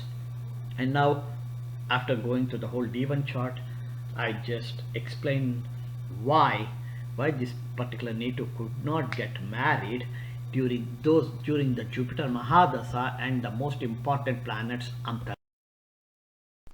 Since this particular native had so much of uncertainty when it comes to the Rashi Lagna, the position of Moon and Venus, and it's now clear that the native is unmarried as of July 2020. Apart from looking at the Vim Sothari Dasa, when this type of unique situations arises, I do have a different dasa systems that I'm aware of, which I use it to see what was the reason why those during that dasa system did not support this particular native. Two of those types, one is the Kala Chakra planet dasa system. The Kala Chakra nakshatra dasa system is what you can see it in Jehora, and but this is the Kala Chakra planet dasa system, which I think the how to calculate these dasa systems is written. I got it in, I think, from Saptarishi's website. They have some lot of articles or books for free. They have it in their website. I picked up from there, learnt the system. So I'm confident that I got the information of how to do all these things only by reading that particular the information that is available in that particular website. It's called Kala Chakra Planet Dasa System, and I did write down a note of about this dasa system, how to calculate all those things. I did had it in my Scribd website. So this is the first one that I'm going to do in the Scribd website for this particular Kala Chakra dasa system. So let me go, and with the assumption that the people, you, all of you, those who are listening to it, are aware of this dasa system, I will start the analysis. First and the foremost, in the Kala Chakra dasa system, the most important thing that we look is in which nakshatra is the natal moon. That means at the time of birth, Janma Rasi, what is the nakshatra and in which pada it is. So for us to get that, the time of birth is very, very, very important. So I'm assuming, this is just my assumption, that the native has provided the exact time of birth. Give plus or minus 30 minutes, it doesn't matter for me that much. So for the, with moon nakshatra being Mrugasira Rasi third pada, and based upon that, the Deha means the one that controls the body is Taurus, Vrishabha, and Jiva. Jiva means the one that controls your breath or the source of your life is Jiva, which is Miduna, that is Gemini. So that means Vrishabha is Mesha, Vrishabha is Mercury, Mithuna is Venus. So if that is the case, what it is telling you here is that the body for this particular native is controlled by Mercury, and the breath or the jiva or prana is controlled by Venus. I'm sure you understood why I said this. We know that according to the D1 chart, Rashi chart, the Lagnadipati is Mercury. If we assume that the Lagna is Kanya Lagna, right? If we assume that it is the Kanya Lagna, Lagnadipati is Mercury, and that is nothing but your Jiva, your Deha for this particular native. If you assume that the Rasi Kanya is, Libra is the Lagna, then the Lagnadipati will be Venus, that is this particular native's Jiva. So, because the native had the Rasi Sandhi for the Lagna, even the Jiva and the Deha, they both were not perfect. So we cannot tell which one is exactly the Jiva and which one is exactly the Deha because of that reason. So there itself, with there itself you can tell that this particular native's chart is a little bit chaotic. Now comes the Dasa system. When you do the Kalachakra planet Dasa system, you just consider the planets, and you will not consider Rahu or Ketu here at all. So based upon the calculation and the logic that is embedded, actually I wrote some Java code to calculate all those things, and that's the reason why I don't remember the logic. I just wrote the software program for this to do all this for me. So the Venus Mahadasha started in 1977, 4th January, the day he was born, and it lasted all the way till 1993. And then the Mars Mahadasha started according to the Kalachakra planet Dasa system. It lasted till 2000.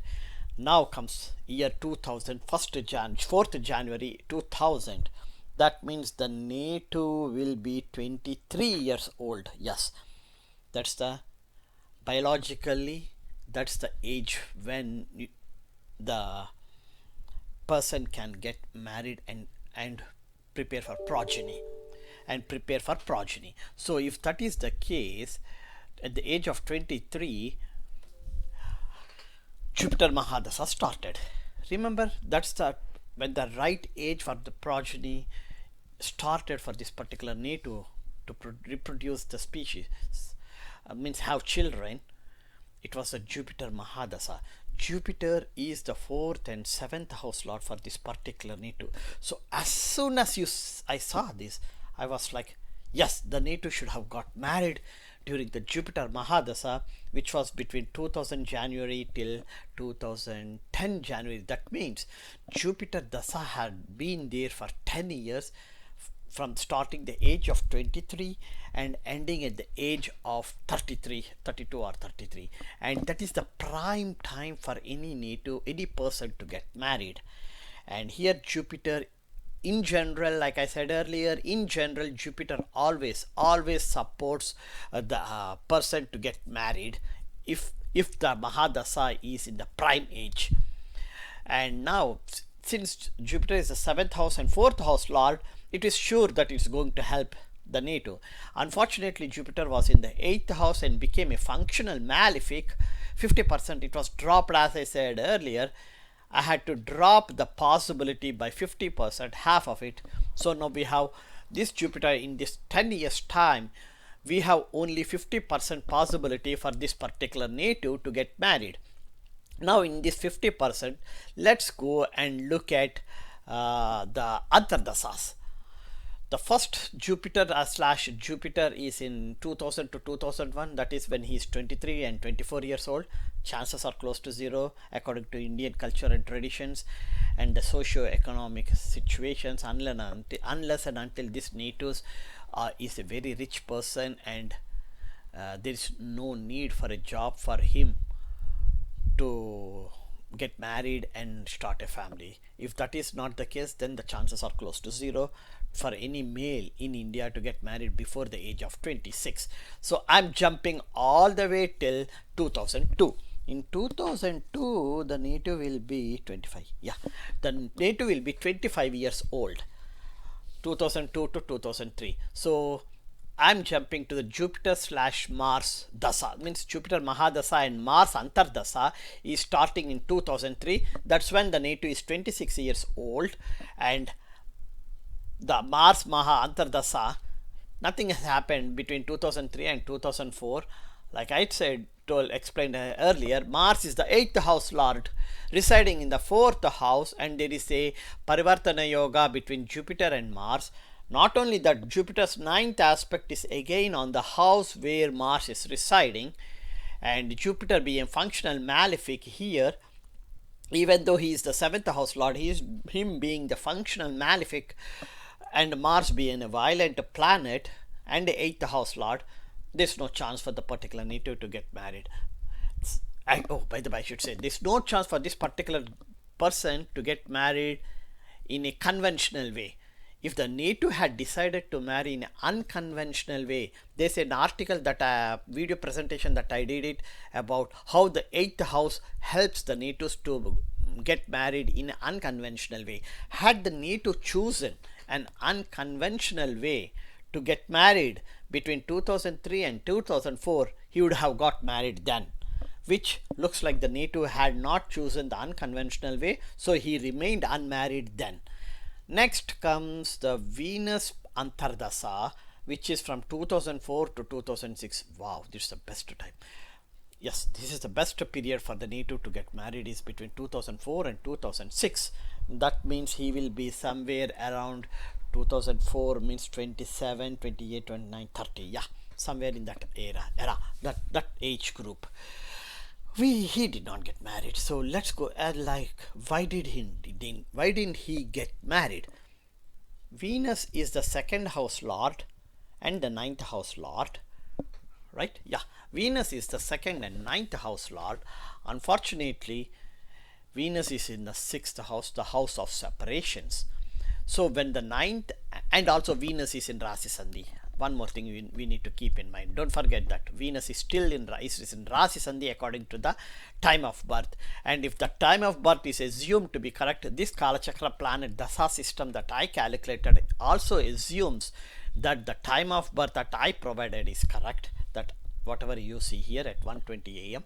So Venus is in Rashi Sandhi, second house lord is in sixth house, house of separations, and Venus is in the house owned by Saturn. So because of that reasons, these three reasons, I'm sure Venus could not do anything to make it happen, the marriage. The native should have got married in an unconventional way in 2003 and 2004. Once, like I said, because the native moon is in Rashi Sandhi, the Lagna is in Rashi Sandhi, and the seventh house, natural seventh house lord Venus is also in Rashi Sandhi. Because of that, between 2003 and 2004, even if the native had the idea of getting married the unconventional methods, using unconventional methods, he was not sure whether to do that or not.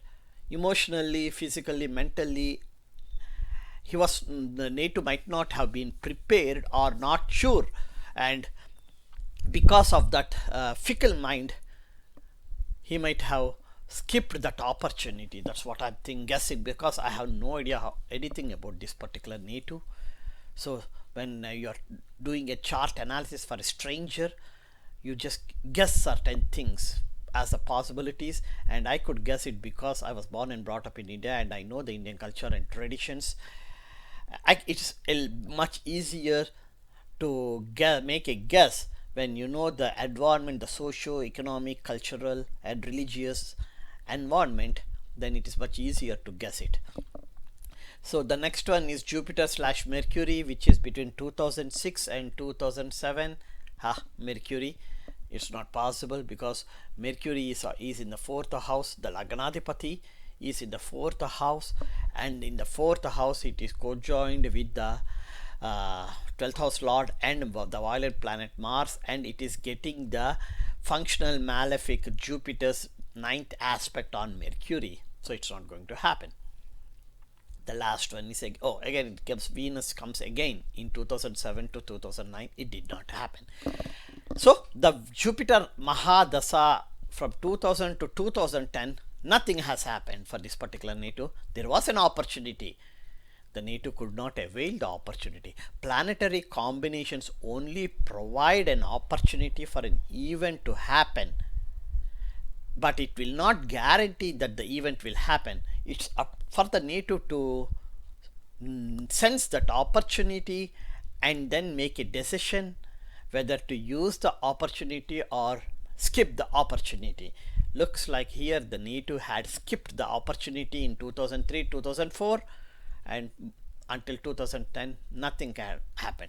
In 2010, the Saturn Mahadasha, according to the Kalachakra planet Dasa system, Saturn Dasa system runs twice.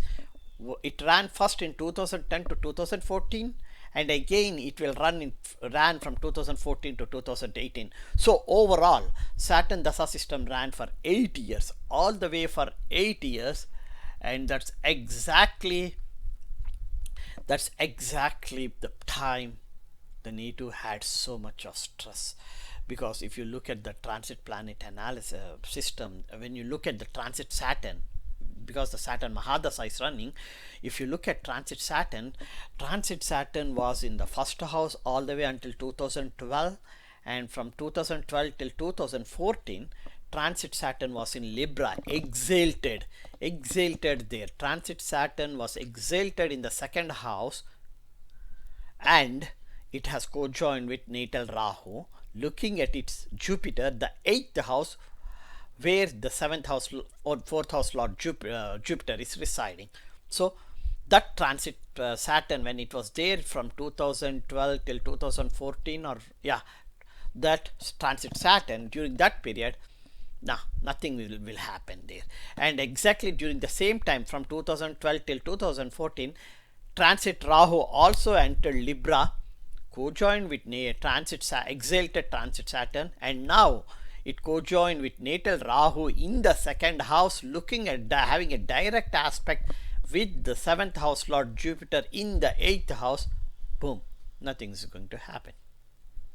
So all the way till 2014, the first Saturn Dasa system, when Saturn Dasa was running, the chances are close to zero for him. And then when you go to 2014 till 2018 Dasas, is when Saturn Dasa, the second time it was running, somewhere 14 to 16, somewhere from 2016 till 2018, transit Saturn will be in Sagittarius.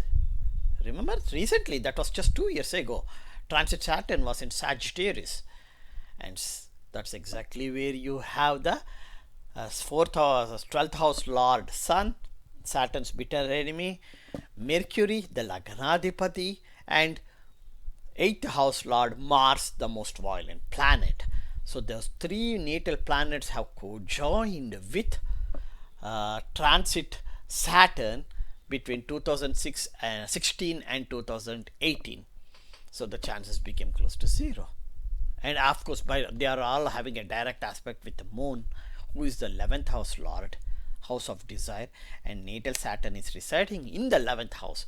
So you see, when it comes to the house of desires, then the reason why the Netu had lacked the so-called desires pertaining to a married life, the pleasures of bed, the home life environment, the ability to start a family, these 3 is nothing but pleasures of bed is Sun, lord of 12th house is Sun, Saturn's bitter enemy. Home life environment, Jupiter became a malefic, functional malefic, and the third one is ability to start a family, the second house, natal Rahu is residing there. So there's nothing can be done. And another last thing I want to say here is that somewhere between 2016 to 2018, I'm confident that transit Rahu was in Cancer somewhere during that time. That means transit Rahu has co-joined with natal Saturn there in the house of desires, and then the ability for the Netu to receive, to enjoy the desires that has the person gets it through marriage or after marriage, then in that ability, or that whatever those desires are, that this particular Netu lost all of those. Just see, all of those desires. See, now you can see how the transit Saturn in Sagittarius and transit Rahu in Cancer, and Kalachakra planet Dasa systems, according to Kalachakra planet Dasa system, it was Saturn Mahadasha running. So overall, all the 2 malefic planets and the natal planet positions overall made the Netu not to get married, and forced the Netu to lack all those desires or the luxury or the happy life that one gets it through after marriage. Just like the Kalachakra planet Dasa system that I explained earlier, this is another Dasa system called Dasapati Antardasapati Dasa system. This was this how about this dasa system, I got it in South Indian language Telugu, my native language, my native mother tongue, and then with the help of my friend's mother-in-law, who is a Telugu teacher in India, in Hyderabad. With her help, I could take this particular book, convert that from Telugu to English, and then after converting it to English and understanding how the dasa system was calculated, I wrote a software program so that rather than me doing it every time, my software program develops the dasa system. The only assumption that I made is the time of birth that the native is provided is correct. Just like for the Kala Chakra planet dasa system, even for Dasapati Antardasapati dasa system also, the time of birth is very important, because we calculate based upon the moon, the Janma Rasi, means the nakshatra where the natal moon was residing, and the pada, on which pada is that one, in that nakshatra, in which pada is that natal moon is. So for that to happen, the time of birth should be perfect. So we assumed that whatever the time of birth this native has given to us, and then I generated this Dasapati Antardasapati dasa system. As I said earlier, the native was born in 1977, so you add 25 years to 1977, that means 2002. In 2002-2003, the native is 25 years old. So we have to start from 2004, that is when the native completes his 26th year. The reason why I say as 26th year is because rarely in the Indian society, for middle class, those for boys who hail from middle class family like me, the ability to get married, the financial stability, getting a job, getting a stable job, and ability to marry, all those things would begin somewhere after the 26th birthday, and with the assumption that the boy's parents are financially settled. So after 26th birthday is 2003 or 2004 for this particular native. I took it from 2004 onwards. So according to this Dasapati Antardasapati dasa system, Sun Dasapati system starts on January to, it is not 0, it should be 1. Okay, the Sun Dasapati system starts on 19th January, and it goes in 2004, and it goes all the way to 2011 January. Okay, and then we have to look at the Sun Dasapati. So the Sun period of 6 plus 1, 7 years of Sun Dasapati system. Why didn't the native get married? That's insane. We have found out from the Kala Chakra planet dasa system, the native could not get married during the same period 2004 till 2010. Now using this dasa system, let's try to see what made the native not to get married, that is from 2004 till 2011, which is the Sun Dasapati system. So Sun is the 12th house lord. By default, when you see the 12th house lord being the Dasapati or the main dasa main period, the chances, and the 12th house lord is not a so-called malefic, even though few people treat Sun as a malefic planet, but since it's a 12th house lord and here it is residing in the 4th house, and from moon it is in the 7th house, so it's assumed, we can say that it is a little bit safe for Sun to initiate the event or ability to start the process that the native gets married during his dasa system, main dasa system. So the Mahadasha Sun is in a position not that bad not to make it happen. So then why didn't it happen? The Sun 2004 to 2004 January to 2004 July, Remember I told you for the Kalachakra planet Dasa system, uh, Jupiter Mahadasha and Mars Antardasa 2003 to 2004 July. Exactly the same period here. According to this Dasa system, Sun Mahadasha and Sun Antardasa is in until 2004 July. So they both matched. So this clearly tells you that, at least from my perspective, they need to had a chance and had an opportunity to get married. Forget about whether it is conventional or unconventional or intercaste, interreligion. Forget everything. We are not worried about that part of it. They need to had the ability to get married. The planetary combinations had provided all the opportunity that is needed for this particular native to get married, and the native did not get married. So the planetary combination provided the opportunity. For some reason, unknown reason, at least from my perspective, for some unknown reasons, the native could not avail the opportunity and skipped it. And then comes the Sun Mahadasha, the Mercury. Even though Mercury is co-joined with Sun in the 4th house and is the 1st house lord, maybe Mercury might have given another opportunity or some hints which the native couldn't sense it. And then comes Sun / Venus. Venus is already explained everything, so the chance Venus can't do anything.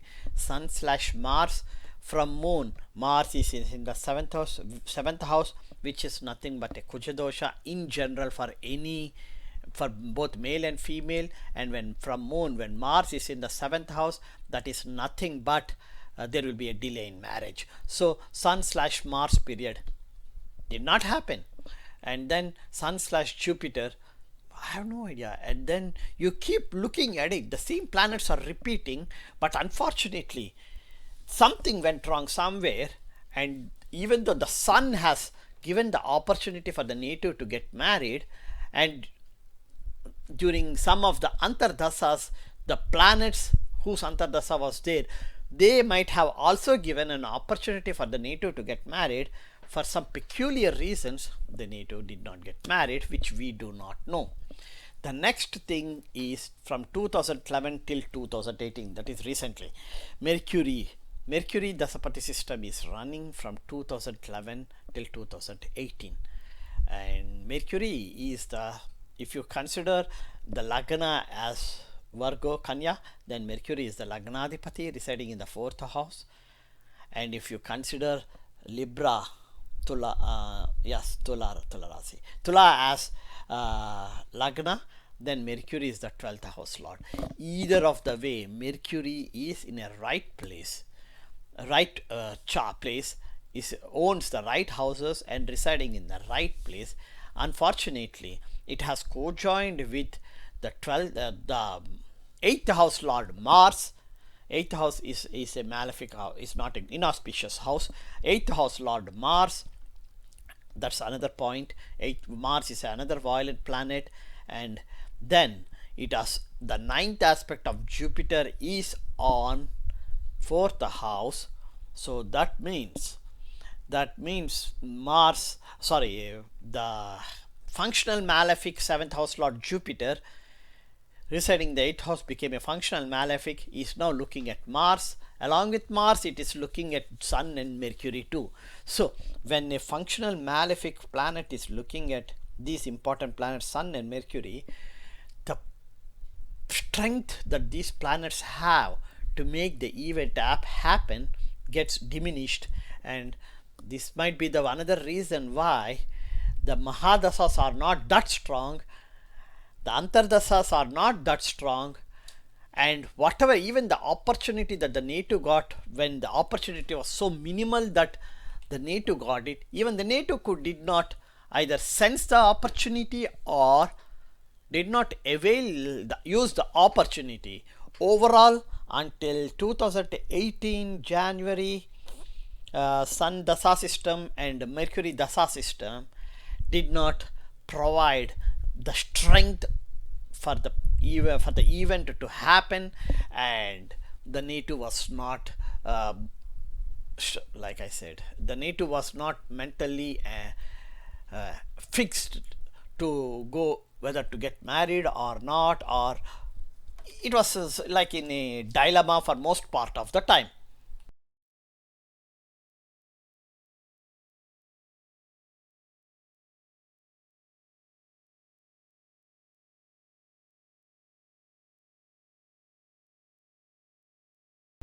Let's now start analyzing the third example in the Vivah Vilamb part 7. The third example, this male native was born on 10th June 1978 in Vadodara, Gujarat. So when you draw the D1 chart, the Lagna is Libra, that means the Lagnadipati is Venus. In the first house, it's empty. The second house lord is Mars, it is also empty. The third and the sixth house lords are Jupiter. Fourth and fifth house lords are Saturn. And all the way, the first, second, third, fourth, fifth, and fifth houses, all the 5 houses are empty. So when the house is empty, when a house that has a good bhava or characteristics is empty, uh, most of the time that particular need in that particular native's life, those particular characteristics are considered to be unfulfilled. Here the first house is empty, the second house is empty, third, fourth, fifth, all the houses are empty. And when we are looking at the possibility for the native to get married, we look at the first, second, fourth, and fifth. All the 4 houses are empty. Then comes the sixth house. The sixth house is house of separations, and you see in the house of separation Ketu residing there. That means Rahu is having a direct aspect on the house of separation from the 12th house. 12th house is the pleasures of bed. So a malefic Rahu residing in the pleasures of bed house and looking at the house of separation indicates that there is a high certainty for the particular native to get separated due to the results of the pleasures of bed. Now the 7th house lord is Mars is empty. Oh gosh. So the 2nd and 7th house lords is Mars, the most violent planet, and fortunately both the houses are empty. Now we go to the 8th house. 8th house lord is Venus, and in 8th house what you see is Mercury and Sun. Mercury is the lord of 12th and 9th houses. Remember, the 12th house lord Mercury is in the 8th house. That's not a good sign. I don't want to talk because this is a public presentation. I don't want to throw away my opinions which might hurt the native, so I just want to keep quiet. But the hint I want to give is the 12th house lord is in the 8th house, and then the 11th house lord is also in the 8th house. 11th house deals with the house of desires, the 12th house deals with the pleasures of bed, and they both are residing in the 8th house. And then comes the 9th house. In 9th house you have the 6th house lord Jupiter and the 1st and the 8th house lord Venus there. So the Dharmasthanamu got thoroughly spoiled because the 6th house lord Jupiter is there. Not the Jupiter, I should say it as the 6th house lord is residing in Dharmasthanamu. That's not a good sign. That's a Dushtana house or an inauspicious house. And the 1st house and the 8th house lord is Venus. Being 8th house lord Venus became the functional malefic, and a functional malefic is residing in Dharmasthanamu indicates that something that pertains to adharma is sure to happen. Then comes the 10th house. The 10th house lord is Moon, and Moon is residing there only, we don't need to worry. Then comes the most important, is the 11th house. The 11th house is house of desires. Generally speaking, any malefic planet residing in the house of desires or having a direct aspect on the house of desires always results for the particular native in lack of desire. Which desire is that depends upon the other planetary combinations and their positions, and of course the Vim Sothari Dasa and the transit planets too. Here for this particular native, Saturn is in the house of desires, the 11th house. So we know that Saturn now, even though it owns the 4th and 5th houses, and residing in the 11th house, it shouts that it owns the 11th house too. So the 4th house is Kutumbasthan, the 4th house is Yukosthanamo, and the 5th house is Putrasthanamo, and the home life environment and the ability to have children. The two houses are owned by Saturn, the malefic Saturn, and this Saturn is residing in the house of desires. That means that particular lack of desire will be to have a home life environment or to have children. And to add further to that, the Mars is the violent planet. Mars has been co-joined. Mars is the 2nd and 7th house lord. So the house of desires, whatever the lack of house of desires for this particular native, since Mars is co-joined with Saturn, will be pertaining to 2nd house and 7th house, apart from 4th and 5th houses. The 2nd house is the ability to start the family. 7th house is to getting married, possibility of getting married. The 4th house is home life environment, and the 5th house is children. So all the 4 houses are very important when we are looking at the possibility for a native to get married, and all the 4 houses are now being spoiled by one malefic planet and another violent planet co-joining. The next one is Rahu. 12th house.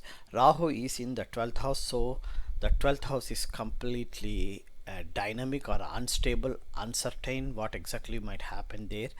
And since Saturn is in the 11th house, it spoils the bhava of the 12th house. So that means the pleasures of bed was been spoiled by the house that deals with the pleasures of bed was being spoiled by Saturn residing in the 11th house. And to add further, you have Rahu residing in the 12th house, indicating that the natives will not be achieving the right type of pleasure of bed when it comes to, because of Rahu at Saturn and Mars too.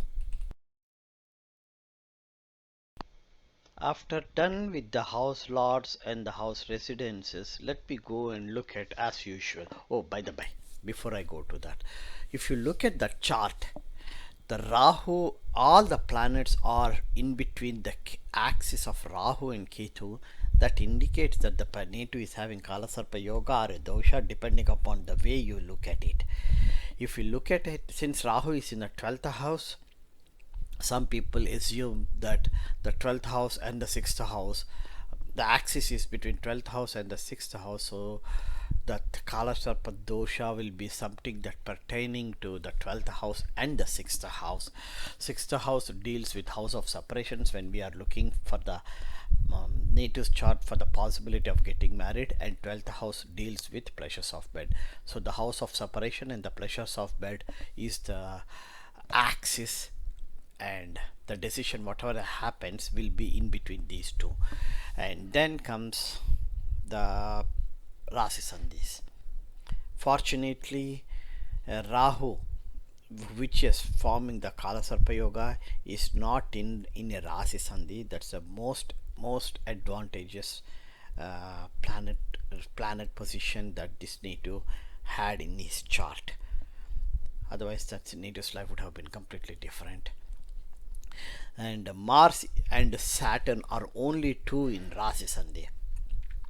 First of all, when you look Saturn, it is only 1 degree Leo, 54 minutes. So with the assumption that the time of birth is correct, 1 degree Saturn indicates that the Saturn has just moved from that house to this house, but still the residual impact is high on the previous house and less on the current house. So you can say that Saturn, you can assume Saturn to be in Cancer. The impact of Saturn will be when we should be assumed with the assumption that Saturn is in Cancer. We have to analyze this particular chart. So let's go back and look at Saturn being in Cancer. If Saturn is in being Cancer, it has co-joined with the 10th house lord moon, but moon deals with the mind. So a malefic planet is co-joined with moon is not at all a good sign, because it creates a fickle mentality for the particular native because of this combination. And if then comes Mars. Mars is a little bit fast moving planet, so uh, if we consume Mars to be in the position of Cancer, then just like Saturn co-joining with moon, Mars co-joining with the moon is also not a good sign, because Mars is a violent planet and moon controls the mind. So a violent planet controlling the mind is not a good sign. So, and if you take Mars is in the second house from moon, means Mars is in Leo, then what happens is that since from moon the second house is becomes very violent mentally, that means the ability to start a family by this native would be not in a normal peaceful way, it will be in a very violent way. So either of the situations you take it, whether Saturn is in Cancer or Mars is in Cancer or they both in Leo, whatever you take it,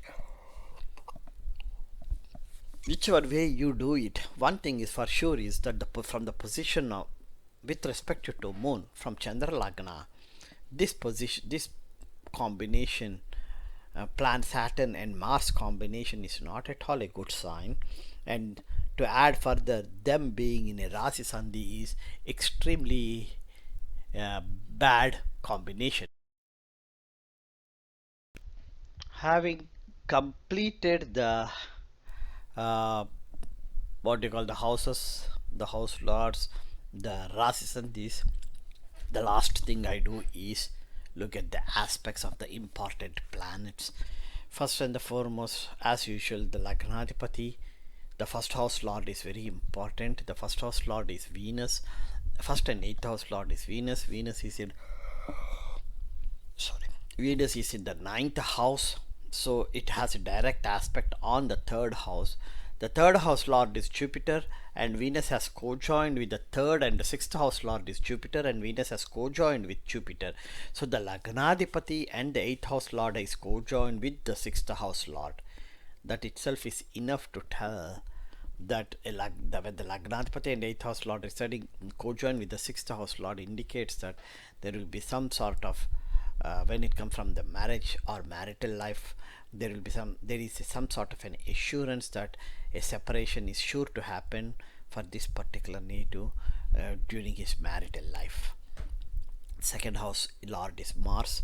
Second and seventh house lord is Mars. Mars is in the 11th house. So Mars has three aspects. The first one is Mars has a fourth aspect, 1 2 3 4. So using Mars fourth aspect residing in 11th house, it will be aspecting the second house, its own house, but second house deals with the ability to start a family. So the owner of the house owner is looking at its own house, indicates that Mars will be the planet that decides whether the native has the ability to start a family. Since Mars is a violent planet and it has co-joined with a malefic planet, the result would be something not good.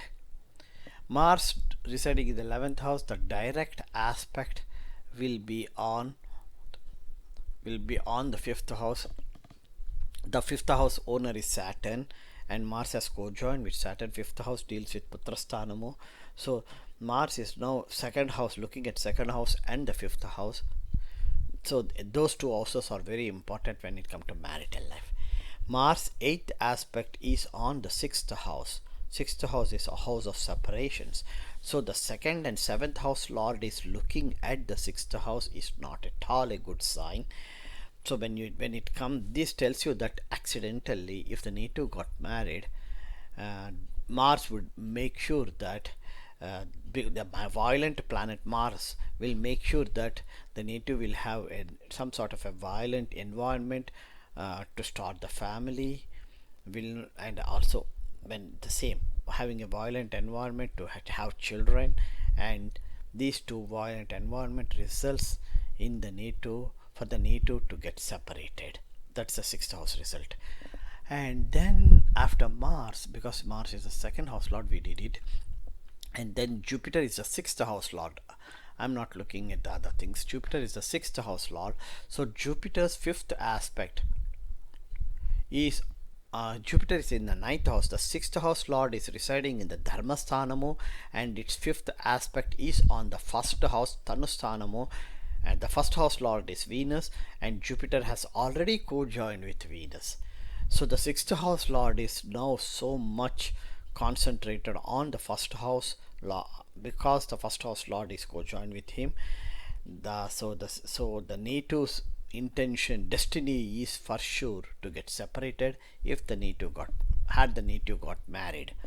Then comes the Mars. Jupiter's direct aspect is on the third house that it owns. We don't need to worry about it. And then comes the important things, the Jupiter's ninth aspect. Jupiter's ninth aspect is on the fifth house, Putrasthanamu, owned by Saturn.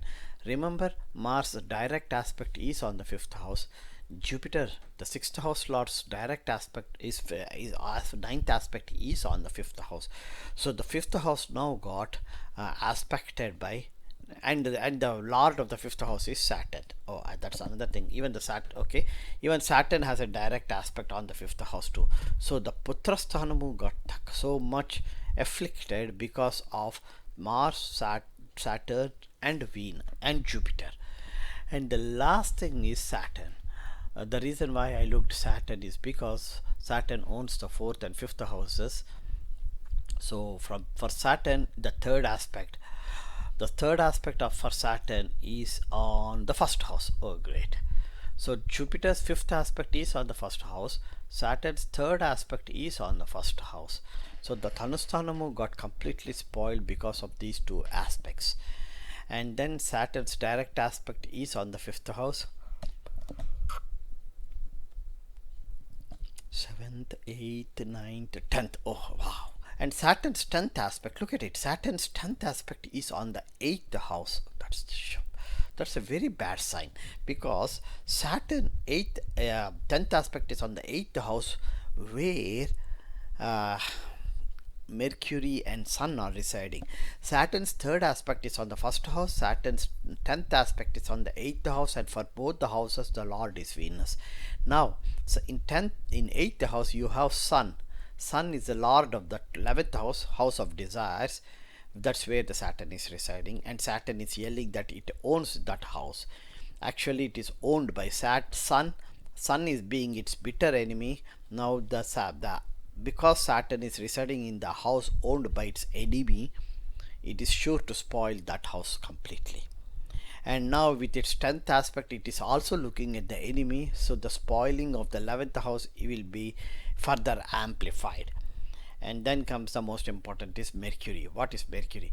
Mercury is the 12th house lord too. Remember, residing in the 11th house, Saturn spoils the bhava of 12th house. Now it is looking at the 8th house, where the 12th house lord is residing. So not only that it's spoiling the house, the bhava of the 12th house, it is also having an aspect on the 12th house lord Mercury, thereby getting Mercury further afflicted. So overall, when you look at it, the Mars, Saturn, and Jupiter, these three planets aspects have created so much havoc in this, but to this particular native, specifically when it comes to the ability for the native to get. Let's go and look at the Vim Sothari Dasa for this particular natives. In this particular native's chart, if you look at it, the native was born in 1978. So you add 25 years to 1978, add 25 years, that comes to 2003.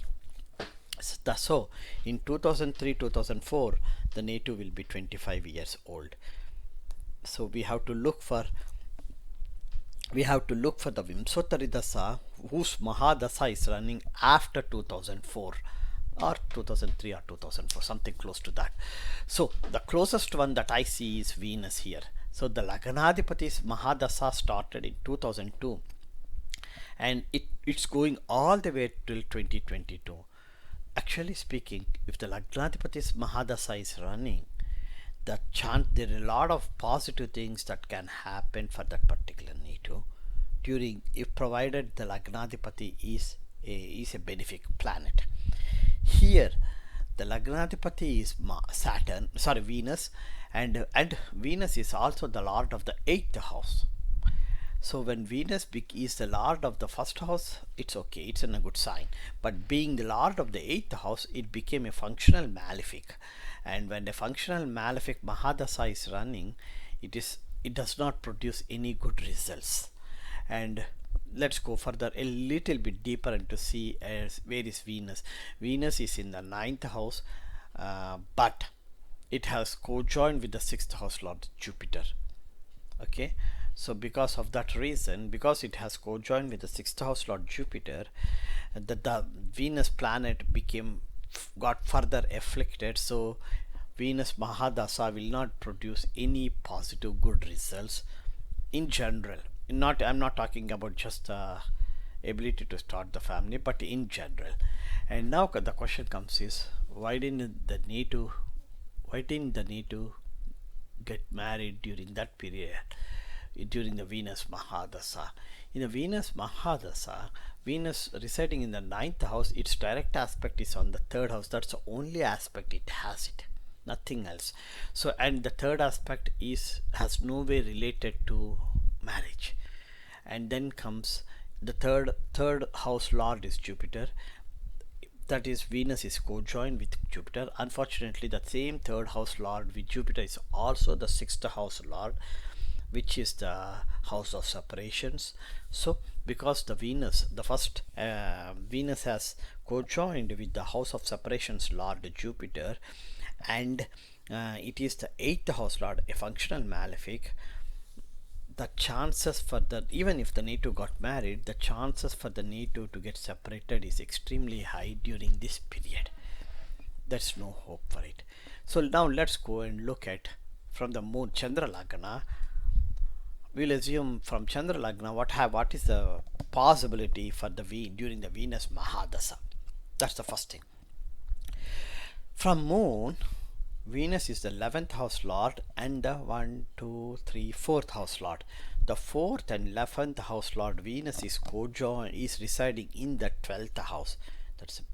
First of all, the 4th house lord residing in the 12th house is always a good sign when it comes to the marriage, possibility of getting married or having a marital life. Now comes Venus, since it is in the 12th house, the 12th house lord is Mercury, which is residing in the 11th house. So there's a Parivartana Yoga between the Mercury and Venus.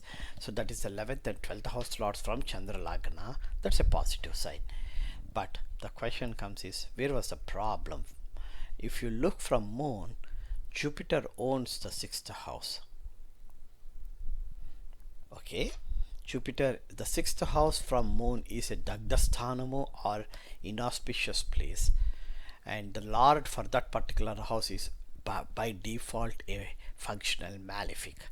So Jupiter now became a functional malefic residing in the 12th house, co-joined with the 4th house lord Venus, so and 11th house lord Venus too. So the 12th house got spoiled because, and now they are having a direct aspect of the 6th house, which is the house of separations from moon too. So whether you look from destiny, that is the Rashi Lagna, or you look from Chandra Lagna, either of the way, the 6th house lord is Jupiter, and by default Jupiter is co-joined with Venus. So the whole Venus Mahadasha will not yield what it is supposed to give it when it comes to the ability for the Netu to get married. Remember, I told in the previous two examples that Jupiter Mahadasha is the best Mahadasha for any Netu. If that Jupiter Mahadasha starts between is there the 16 year of Jupiter Mahadasha, out of the 16 year of Jupiter Mahadasha, if there is at least 8 to 10 years when the Netu is in the prime age to get married or settle in the life, if the Jupiter Mahadasha comes, then that particular native is extremely lucky to get some things done during his or her prime age. For this particular native, he was born during the Mercury Mahadasha. The balance period might be the Mercury, and then the Ketu came in. After Ketu came the Venus, and Venus took all the 20 years. So the prime age for this native all was taken away by the Venus Mahadasha. So whatever happens has to happen only provided Venus is in a good position and was not afflicted and is not a functional malefic. And here for this particular native, you can see being in 8th house lord, it became a functional malefic. It co-joined with the 6th house lord Jupiter, both from Chandra Lagna and Rashi Lagna. So by default it got afflicted in the chart. This is the Vivah Vilamb part 7, the last example, example number 4. The native was born on 15th October 1979. This is the fourth example. All the previous three natives were born in 77 and 78. This one is in 79. So approximately all the four natives are 40 years or above. That's the reason why I took these four natives as unique and created one part 7, exclusive of the natives who were older than 40 years, and trying to analyze why they were unmarried for the last 40 years. Okay, now let's take the fourth example. Start with the Lagna. The Lagna is Cancer. So the Lagnadipati, Cancer means the Lagnadipati is Moon, and so the mind is Lagnadipati. And that's very important thing here is to notice is that when Moon is your Lagnadipati, the mind and your destination will almost be the same, very close to the same. So let's go and look which planets are there in the first house. Moon, the Lagnadipati Moon itself is in the first house and co-joined with Mars, the 5th and the 10th house lord Mars. First of all, like the destiny and from the Chandra Lagna, all the planet positions are same. From Rashi Lagna and Chandra Lagna, all the planet positions are same. So this clearly tells you that whatever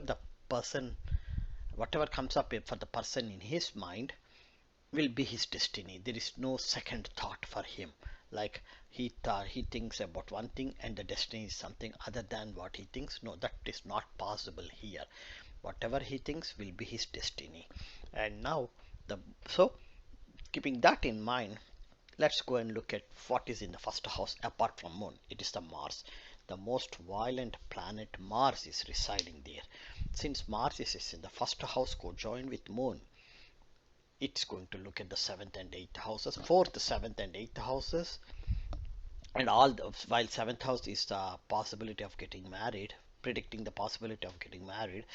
8th house is the secret affairs, and the 4th house is the home life environment. So all the three important houses are now being viewed by a violent planet Mars.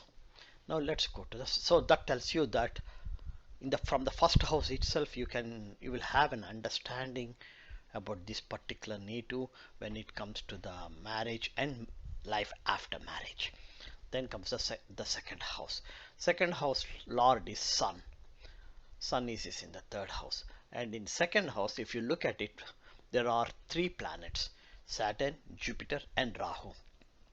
First and the foremost, Sun is the bitter enemy of Saturn. So Saturn is residing in the house owned by his enemy, so he will spoil that house. He will remember the BSP rule that says that Saturn shouts that he owns that house wherever he is residing. So Saturn is now yelling that he owns the second house, whereas it is owned by his bitter enemy Sun. Since he cannot own his enemy's house, he knows that, so what he will do is he will spoil that house. Residing in the house, he spoiled the house that he is residing, period. So the second house, the Kutumbasthanam, or the ability to start a family, has completely been spoiled just by one single planet. Now Saturn is also the lord of the 7th and 8th houses. So Saturn is the one who controls now the 7th house, the ability to get married, and Saturn is also responsible for one of the other most important thing, that is the secret affairs, which is the 8th house. To add that, you have Rahu co-joined with Saturn. So Rahu will become a catalyst for Saturn, for whatever the misdeeds that Saturn is doing here, residing in this house. Rahu will be a catalyst for that Saturn. And then comes the important thing. This is very important. Jupiter is co-joined there. Jupiter is the 6th house lord, the house of separations. So the planet, the house of separations, planet owner Jupiter is co-joined with the 7th and 8th house lords. This clearly tells you that if there is a possibility, if the native had got married, the chances for the native to get separated is very high, and the chances for the native to start a family is close to zero because of these things. And then I'll talk about aspects later. The next third house is Mercury owns it. You have the second house lord Sun in the Sun in the house owned by Mercury in the third house, except that nothing is there. And then in the fourth house, you have the fourth house lord Venus and the 11th house lord too. That's a very good sign. Venus, the fourth house lord, residing in the fourth house and co-joined with Mercury, whereas Mercury is the 12th house lord. So you can see that the 4th house lord and the 11th house lord Mercury is in 4th house, in its own house, and which is the natural 7th house, and the 12th house lord Mercury is co-joined. This is a very good sign just by looking at the position. But we know that the native did not get married, so we'll go in detail, like when we had such a good positioning of the planets, why didn't the native get married? Okay. 5th house lord is Mars, it is empty. 6th house lord is Jupiter, that is empty. 7th house lord is Saturn, empty. 8th house lord is also Saturn, and Ketu is residing. So the remaining all other houses are empty. So this clearly tells you that when the planets are where the houses, the important houses, that where we had the planet occupied is the 1st, 2nd and 4th. That's all. So 1st, 2nd and 4th are the three houses where most of the planets, almost all of the important planets that pertains to the possibility for a native to get married or the marital life after marriage, is now occupied only in three houses. After completing the house lords and the house ownerships, let me go and see, like, is there any planet that is in Rashi Sandhi? If you look at this particular chart, this is one of the best chart I have seen. Initially I thought this was one of the best chart, but as I went deep into it, I found out how many issues were there in this chart. First and foremost, I do not see a single planet that is close to Rashi Sandhi. That means you only Sun is the only planet that is, of course Saturn and Sun are the only two planets that are in 27 degrees, so which is 3 degrees lesser than 30. So there is, people can either consider those two to be in Rashi Sandhi, which I'm going to consider it, because these are the only two things that have the Rashi Sandhi in it. So let's start with Sun. If we assume that Sun is in Virgo, wherever it is, that means it is in the third house, so there won't be any major impact for it. But if we assume that it is in 30 degrees, that means it is going to be, since it is 30 degrees, means the Rashi Sandhi, it will be moving to the next house, which is the 4th house, Libra, right? So there Sun is debilitated. That's a very important thing we have to see here. The 2nd house lord is debilitated and residing in the 4th house, co-joined with the 4th and 11th house lord and the 12th house lord Mercury. So the debilitated 2nd house lord is not a good sign. That's one thing. Second, we'll go to the next planet, that is Saturn. If we assume Saturn is in where it is in the 2nd house, that is in Leo, I had already told you what all the things that might happen. So we'll assume that because it is in Rashi Sandhi, we'll jump Saturn to the 3rd house. that is Virgo. So residing in Virgo, that is in the third house, it is the house owned by Mercury. That's fine. It's because it is a third house. That's one of the most fortunate houses for a planet, for Saturn to be in the third house.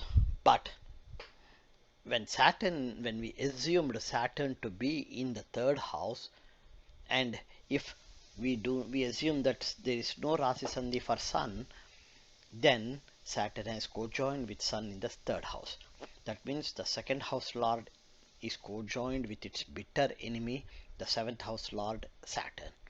So you know the impact, how bad it will be. Now if you assume Saturn to be in Virgo and Sun, the debilitated Sun, is in Libra, then Saturn residing in the third house will spoil the house next to its residence according to Bihuruga Sarla Paddhati. So residing in the third house, Saturn will spoil the fourth house. That means it is spoiling the that means the second house lord Sun, debilitated second house lord Sun, is in a house that is spoiled by its bitter enemy Saturn, where you have the fourth house lord Venus also residing and the 12th house lord Mercury is also residing. So just by looking at these two planets Rashi Sandhis, if we consider the two planets Rashi Sandhis, this is what it is become more uncertain, like how this particular native life will be when it comes to the marriage and marital life.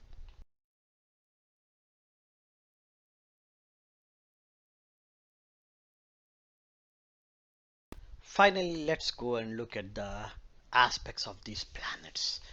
The first and the foremost, as I said earlier, let's look at the first house planets, the two planets in first house. Moon direct aspect is on the seventh house, that is the house owned by Saturn. Fortunately, Saturn is the seventh house is empty, so we don't need to worry about it. Second, Mars. Mars is residing in Cancer, that is where it gets debilitated. So when a debilitated Mars is residing in the first house, its aspects will not be that strong enough, lower than average. So let's go and look at what houses does it aspect. Because it resides in the first house, the first aspect will be on the fourth house, where the fourth house lord Mercury and the 12th house lord Venus, the fourth house lord Venus and the 12th house lord Mercury are residing. Even though Mars is debilitated, but still it has that characteristic of the violent characteristics, so it will be minimal. The native destiny and from the native's mentality, the violent characteristics are at a minimal, but at still noticeable when it comes to home life environment, the house of desires, because that is the 11th house, the desires, and above all the 12th house, which is pleasures of bed. So in these three parts of the life, the natives mentally will have a minimal violent behavior, or I say it as acts. Then comes Mars direct aspect is on the 7th house, which is empty, that is very fortunate. But Mars 8th aspect is again on the 8th house. 8th house deals with secret affairs. So a violent planet, even though it is debilitated, is when it is looking at the 8th house, which is a secret affairs, it is something that we have to think twice, irrespective of what is the gender of the native. Then comes the next house, is the second house. Since second house is now packed with three planets, we will start one at a time. First, Rahu. Rahu has a direct aspect residing in the second house. It is looking at the 8th house. So violent Mars is looking at the 8th house, Rahu is looking at the 8th house, Jupiter is looking at the 8th house, Saturn is looking at the 8th house. The 8th house became so much afflicted that the secret affairs for the person is something that has made the native or something that became the primary reason for a delay in marriage.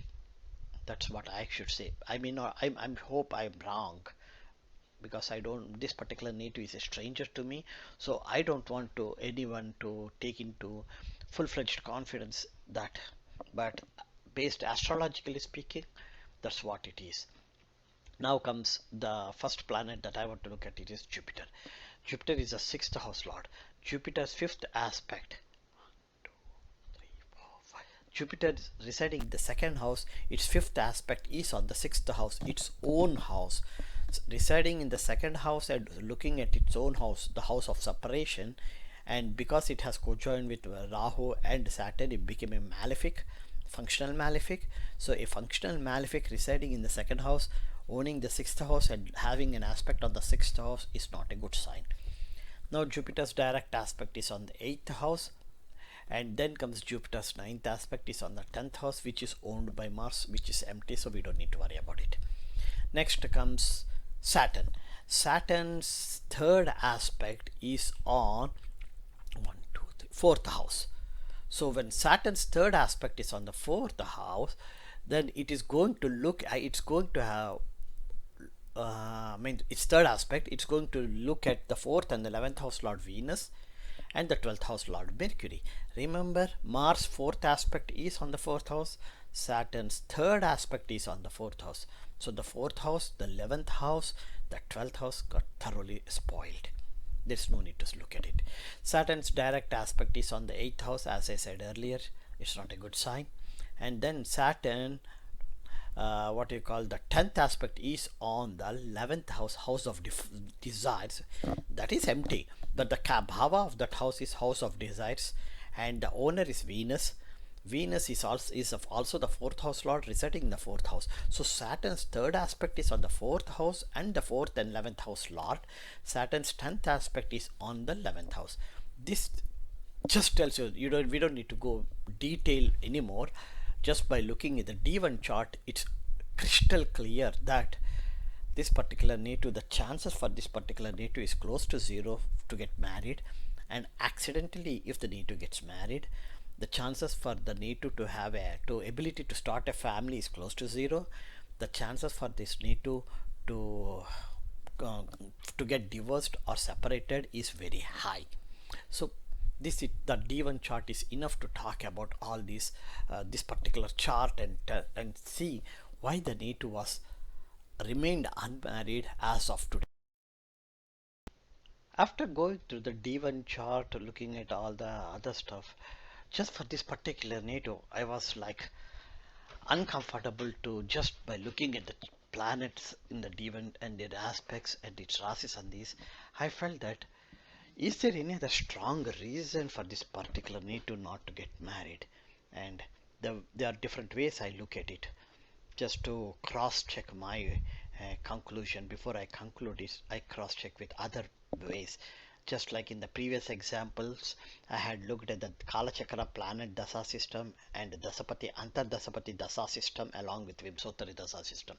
For this particular native, I am looking at the nakshatras based upon the nakshatras where the planets are residing. I'm trying to see what could be the reason for this particular native for not getting married. So if you look at it, Astrolation Nakshatra, first of all, the ruler for Astrolation Nakshatra is Mercury, and it is treated as a Rakshasa or a demon. So the nakshatra is treated as demon. And now comes the question is, in a demon nakshatra, which planets are residing? The Lagna, the very first house, Moon, the native's mind, and Mars. Mars is the 5th and the 10th house lord, but still it is Mars, remember that. So, and the owner is Mercury. So what it tells you is that 3 important planets, of which Moon is yours mind and the destiny Lagna, they both are residing in the nakshatra that has a temperament of Rakshasa. Keep in mind the temperament of a demon. Then this nakshatra has a temperament of demon, and in that nakshatra's constellation, Moon is residing and Mars is residing. Mars is a very violent planet. Moon is the mind. So this tells you the question like what could be the reason.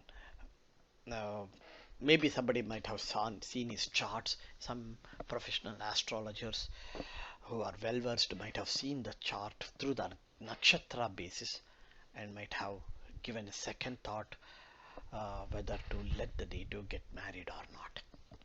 And the next one I look at it is Swati. Swati is a very good nakshatra. It's a god, Deva nakshatra, or God's favorite nakshatra is Swati. And in the Swati you have the Mercury, the 12th house lord, and Venus, the 4th and the 7th house lord. So from a nakshatra perspective, the 12th house, 4th house and 11th house lords are in a very good place. And then comes the Magha. Magha nakshatra is, the Ketu is the ruler, and again Magha nakshatra also falls under the temperament of Rakshasa or demons. So and the most important planet that are residing there is Jupiter and Rahu. First of all, keep in mind Jupiter is the 6th house lord and the 9th house lord is Dharmasthanamu, and that planet is in the nakshatra whose temperament is Rakshasa or demon. So we have Lagna, Moon, Mars, Jupiter and Rahu. All of them, all the 5 of them are in nakshatra whose temperament is a demon, Rakshasa's temperament. Then the last one is the 7th house lord Saturn. Saturn is residing in Uttar Palguni. That's a very good sign because it is a human mentality. Uttar Palguni has a human temperament. Remember, the human temperament is not consistent. Sometimes it will be good, sometimes it will be bad. So the human temperament is considered to be dynamic. And then when you look at it, the Uttar Palguni, the owner of for that nakshatra is Sun. Sun is the bitter enemy for Saturn. So if you go back and look at it, if you look from the nakshatra constellation perspective, Saturn is residing in the nakshatra that is owned by his bitter enemy, and physically Saturn is residing in the house Rashi, Leo, owned by its bitter enemy. So either of the way, Saturn is residing in his enemy's house. And now Saturn being the 7th and 8th house lord, he is for sure to spoil the house where it is residing, which is the 2nd house, Kutumbasthanamu. So the Kutumbasthanamu has to, when it gets spoiled, either the native does not get married so that the native will not have an ability to start the family, or if the native got married, because it has co-joined with the 6th house lord, the native gets separated. That way the native will not have the ability again to start a family. Either of the way, whether the native got married or not married, one thing is for sure, because of the Saturn positioning, both from the Rashi perspective or the nakshatra perspective, is that the native will not have the ability to start a family. After doing the nakshatra analysis and the houses Rashi analysis, as usual I go and look at the Vim Sothari Dasa. That is the first thing that I do, is look at the Vim Sothari Dasa to see, does the Dasa support this particular native to get married, or in which Dasa system is it possible for the native to get married. The native was born in 1979, so if I look at it at 25 years to 1979 is approximately 2004. 25th year is 2004, 2005, 2006. So I have to start figuring it out whose Mahadasha is running from the year 2006. That's when the native will be 26 or 27 years old. I'm starting, and then 2006, if you look at 2006, it's a Venus Mahadasha that is running all the way until 2021, 20 years. So in this 20 years, if the native has to get married, it has to be happen during this Venus Mahadasha. And the question why it can happen during the Venus Mahadasha is because Venus is the 4th and 11th house lord. Venus is residing in the 4th house, its own house, and Venus, the 4th house is Libra, which is the natural 7th house, and that means the natural 7th house lord, the 4th house lord in the chart, the 11th house lord in the chart is in Libra in its own house, and it has co-joined with the 12th house lord Mercury. So as soon as you see the Vim Sothari Dasa, we can jump to a conclusion that the native will get married during this Dasa. But when we look at the aspects of the planets, Mars 4th aspect is on 4th house, Saturn's 3rd aspect is on the 4th house too. So that's where the biggest drag is. Now with a drag because of 2 malefic planets, Let's try to do a detailed analysis with the Antardasa and see if even the Mahadasha is not that cooperative, how about the Antardasas? If you look at the Antardasas, none of the Antardasa is supporting. Particularly you look at Mars, which is from 2007 to 2008, Rahu 2008 to 2011, Jupiter 2011 to 2013, and then Saturn 2013 to 2017. All of these, none of these are supporting, because if you look at the transit Saturn's position, movement of transit Saturn entered Libra somewhere in 2013, 2012 December, and it stayed there for 2014. So if you look at it, 2012 December till 2014, it's a Jupiter Antardasa and partially Saturn Antardasa too. So that whole time 2011 till 2013 14 is out of track. That is when the native is 30 years old. So whatever has to happen before should have happened before 2012. So let's go 2 steps backward. Before 2012, that means from 2010 to 2012, transit Saturn will be in the 3rd house, co-joined with the natal Sun, which is the 2nd house lord and his bitter enemy. Here natal Saturn is already in the 2nd house and spoiled the 3rd house. So now the transit Saturn is further complicating it, so that the 2nd house lord gets more and more, gets spoiled furthermore. So the chances are not there. So if you go 2 steps backward from 2008 to 2010, transit Saturn is in the 2nd house Leo, owned by Sun, co-joined with the natal Saturn, natal Rahu and natal Jupiter. So from 2008 all the way till 2014, transit Saturn did not give the chance for this particular native to get married. Even if there is a possibility that if the native had thought of having an unconventional marriage, then maybe transit Saturn would have supported it, at least when it was in between 2012 to 2014, during the 2.5 years. Transit Saturn, when it is in Libra, it's exalted, it has co-joined with even Rahu too. Transit Rahu co-joined with transit Saturn, exalted transit Saturn during that period in Libra, where you have Venus and Mercury, natal Venus and natal Mercury is residing. So had the native opted for any unconventional methods of getting married, maybe the native might have got an opportunity to get married. But even if the native gets to get married, the chances for the native to have a happy married life is close to zero, because of Jupiter. Jupiter is the 6th house lord. And then Mercury 2007, the Mercury Antardasa is from 2017 till 2019. Probably during that time transit Saturn is in Sagittarius, the 6th house. So the 7th house lord residing in the 6th house, that tells you that the chances are there is no chance for the native to get married during that time. And after that came our native transit Saturn coming and joining in Capricorn, its own house. And none of the if the native wants to get married, it won't happen if it is a what you call that, the marriage as per the dharma. So the native has to go and get married, which is against the dharma, or I should say in simple English, as use unconventional methods of getting married. Kalachakra planet Dasa system is another way of looking at the Dasa systems to see if any of those dasas under this system is supporting the native. This is a second way of checking if the Vim Sothari Dasa, if Vim Sothari Dasa is not found to be not cooperative, then we know that this native did not get married. But if we don't know whether the native is not married, and if the native is in a prime age, that means after 25 and below 35, then this is another way of looking at the Dasa system. This Kalachakra planet Dasa system is something different from the Kalachakra Rashi Dasa system that you see in Jehora software.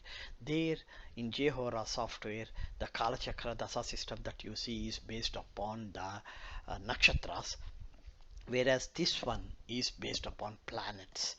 And like I said earlier, I think I got the document how to do this, calculate the dasa systems from the Saptarishi website. I got to figure it out where I got it, but I'm confident that this type of information I got it from their website only. Okay, let's go and look at the Kala Chakra planet dasa system for this particular native. The moon nakshatra. See, even for the Kala Chakra planet dasa system, it's a nakshatra. Janma Rasi is very, very important, and the Pada is very important.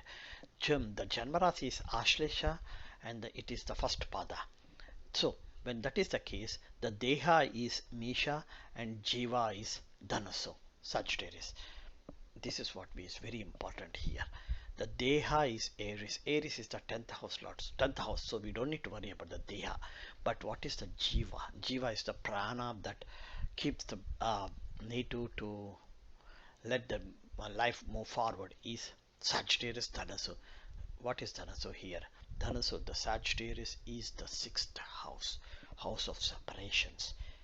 So the Jiva itself is, whatever the Jiva it is showing itself is a bad house, from either whether you look from destiny or from moon. So there itself you can tell that for this particular native, the house of separation is highly activated. Now, since the native is born in 1979, I have to look all the way from 2004 onwards. So I picked up the Mercury Mahadasha, which started in 2002 and lasted until 2011. I stopped after 2011. Okay.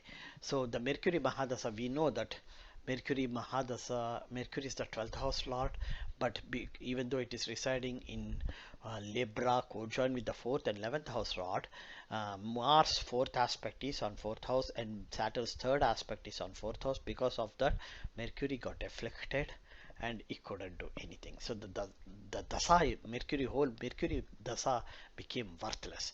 So the next one we know, look, it is, and by the by, during the Mercury Dasa system, while the Mercury Dasa is happening, that means this 7, 8, 9 years, during this 9 years, the native might have gone at least for 7.5 years, the Sadeshani, because as soon as transit Saturn enters Gemini, the owned by Mercury, his Sadeshani began, and it lasted all the way till transit Saturn entered Virgo.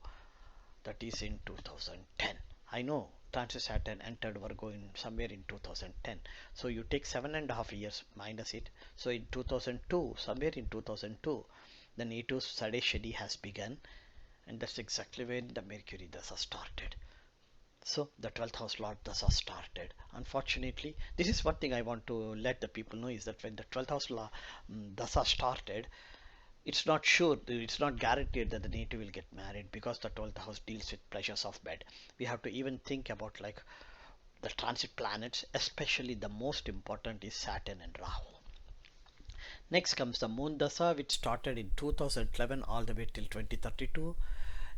From 2011 till 2016, the native went through the Arthashtama Shani. That means the transit Saturn is in the 4th house from natal moon. Ardha Ashtama. Ashtama is 8, Arthashtama is 4. So, which means the transit Saturn is exalted during the Ardhashtama Shani period. So, whatever the impact you can see in the Ashtama Shani, the same will be seen during the Ardhashtama Shani, because here the Saturn is exalted. And also during that period, transit Rahu was co-joined with exalted transit Saturn. So the Ardhashtama Shani period, it will be one of the worst period for this particular native. So the chances for the native to think about getting married is close to 0. Fortunately, had the native got married, this would be the time when the native would have had a lot of issues pertaining to home life environment, and that might be the primary reason for the native to get separated. Fortunately, the native is not married. The next two, what you call the Antardasas that I look is under Moon Mahadasha is Mercury and Venus, the same thing. But if you look at it from 2017 till 2022, transit Saturn is in the 6th house from Moon. That is a Dushtana house. It's not at all the right house to be there. Sixth house deals with house of separations, and the seventh house lord residing in the house of separations is not at all a good sign.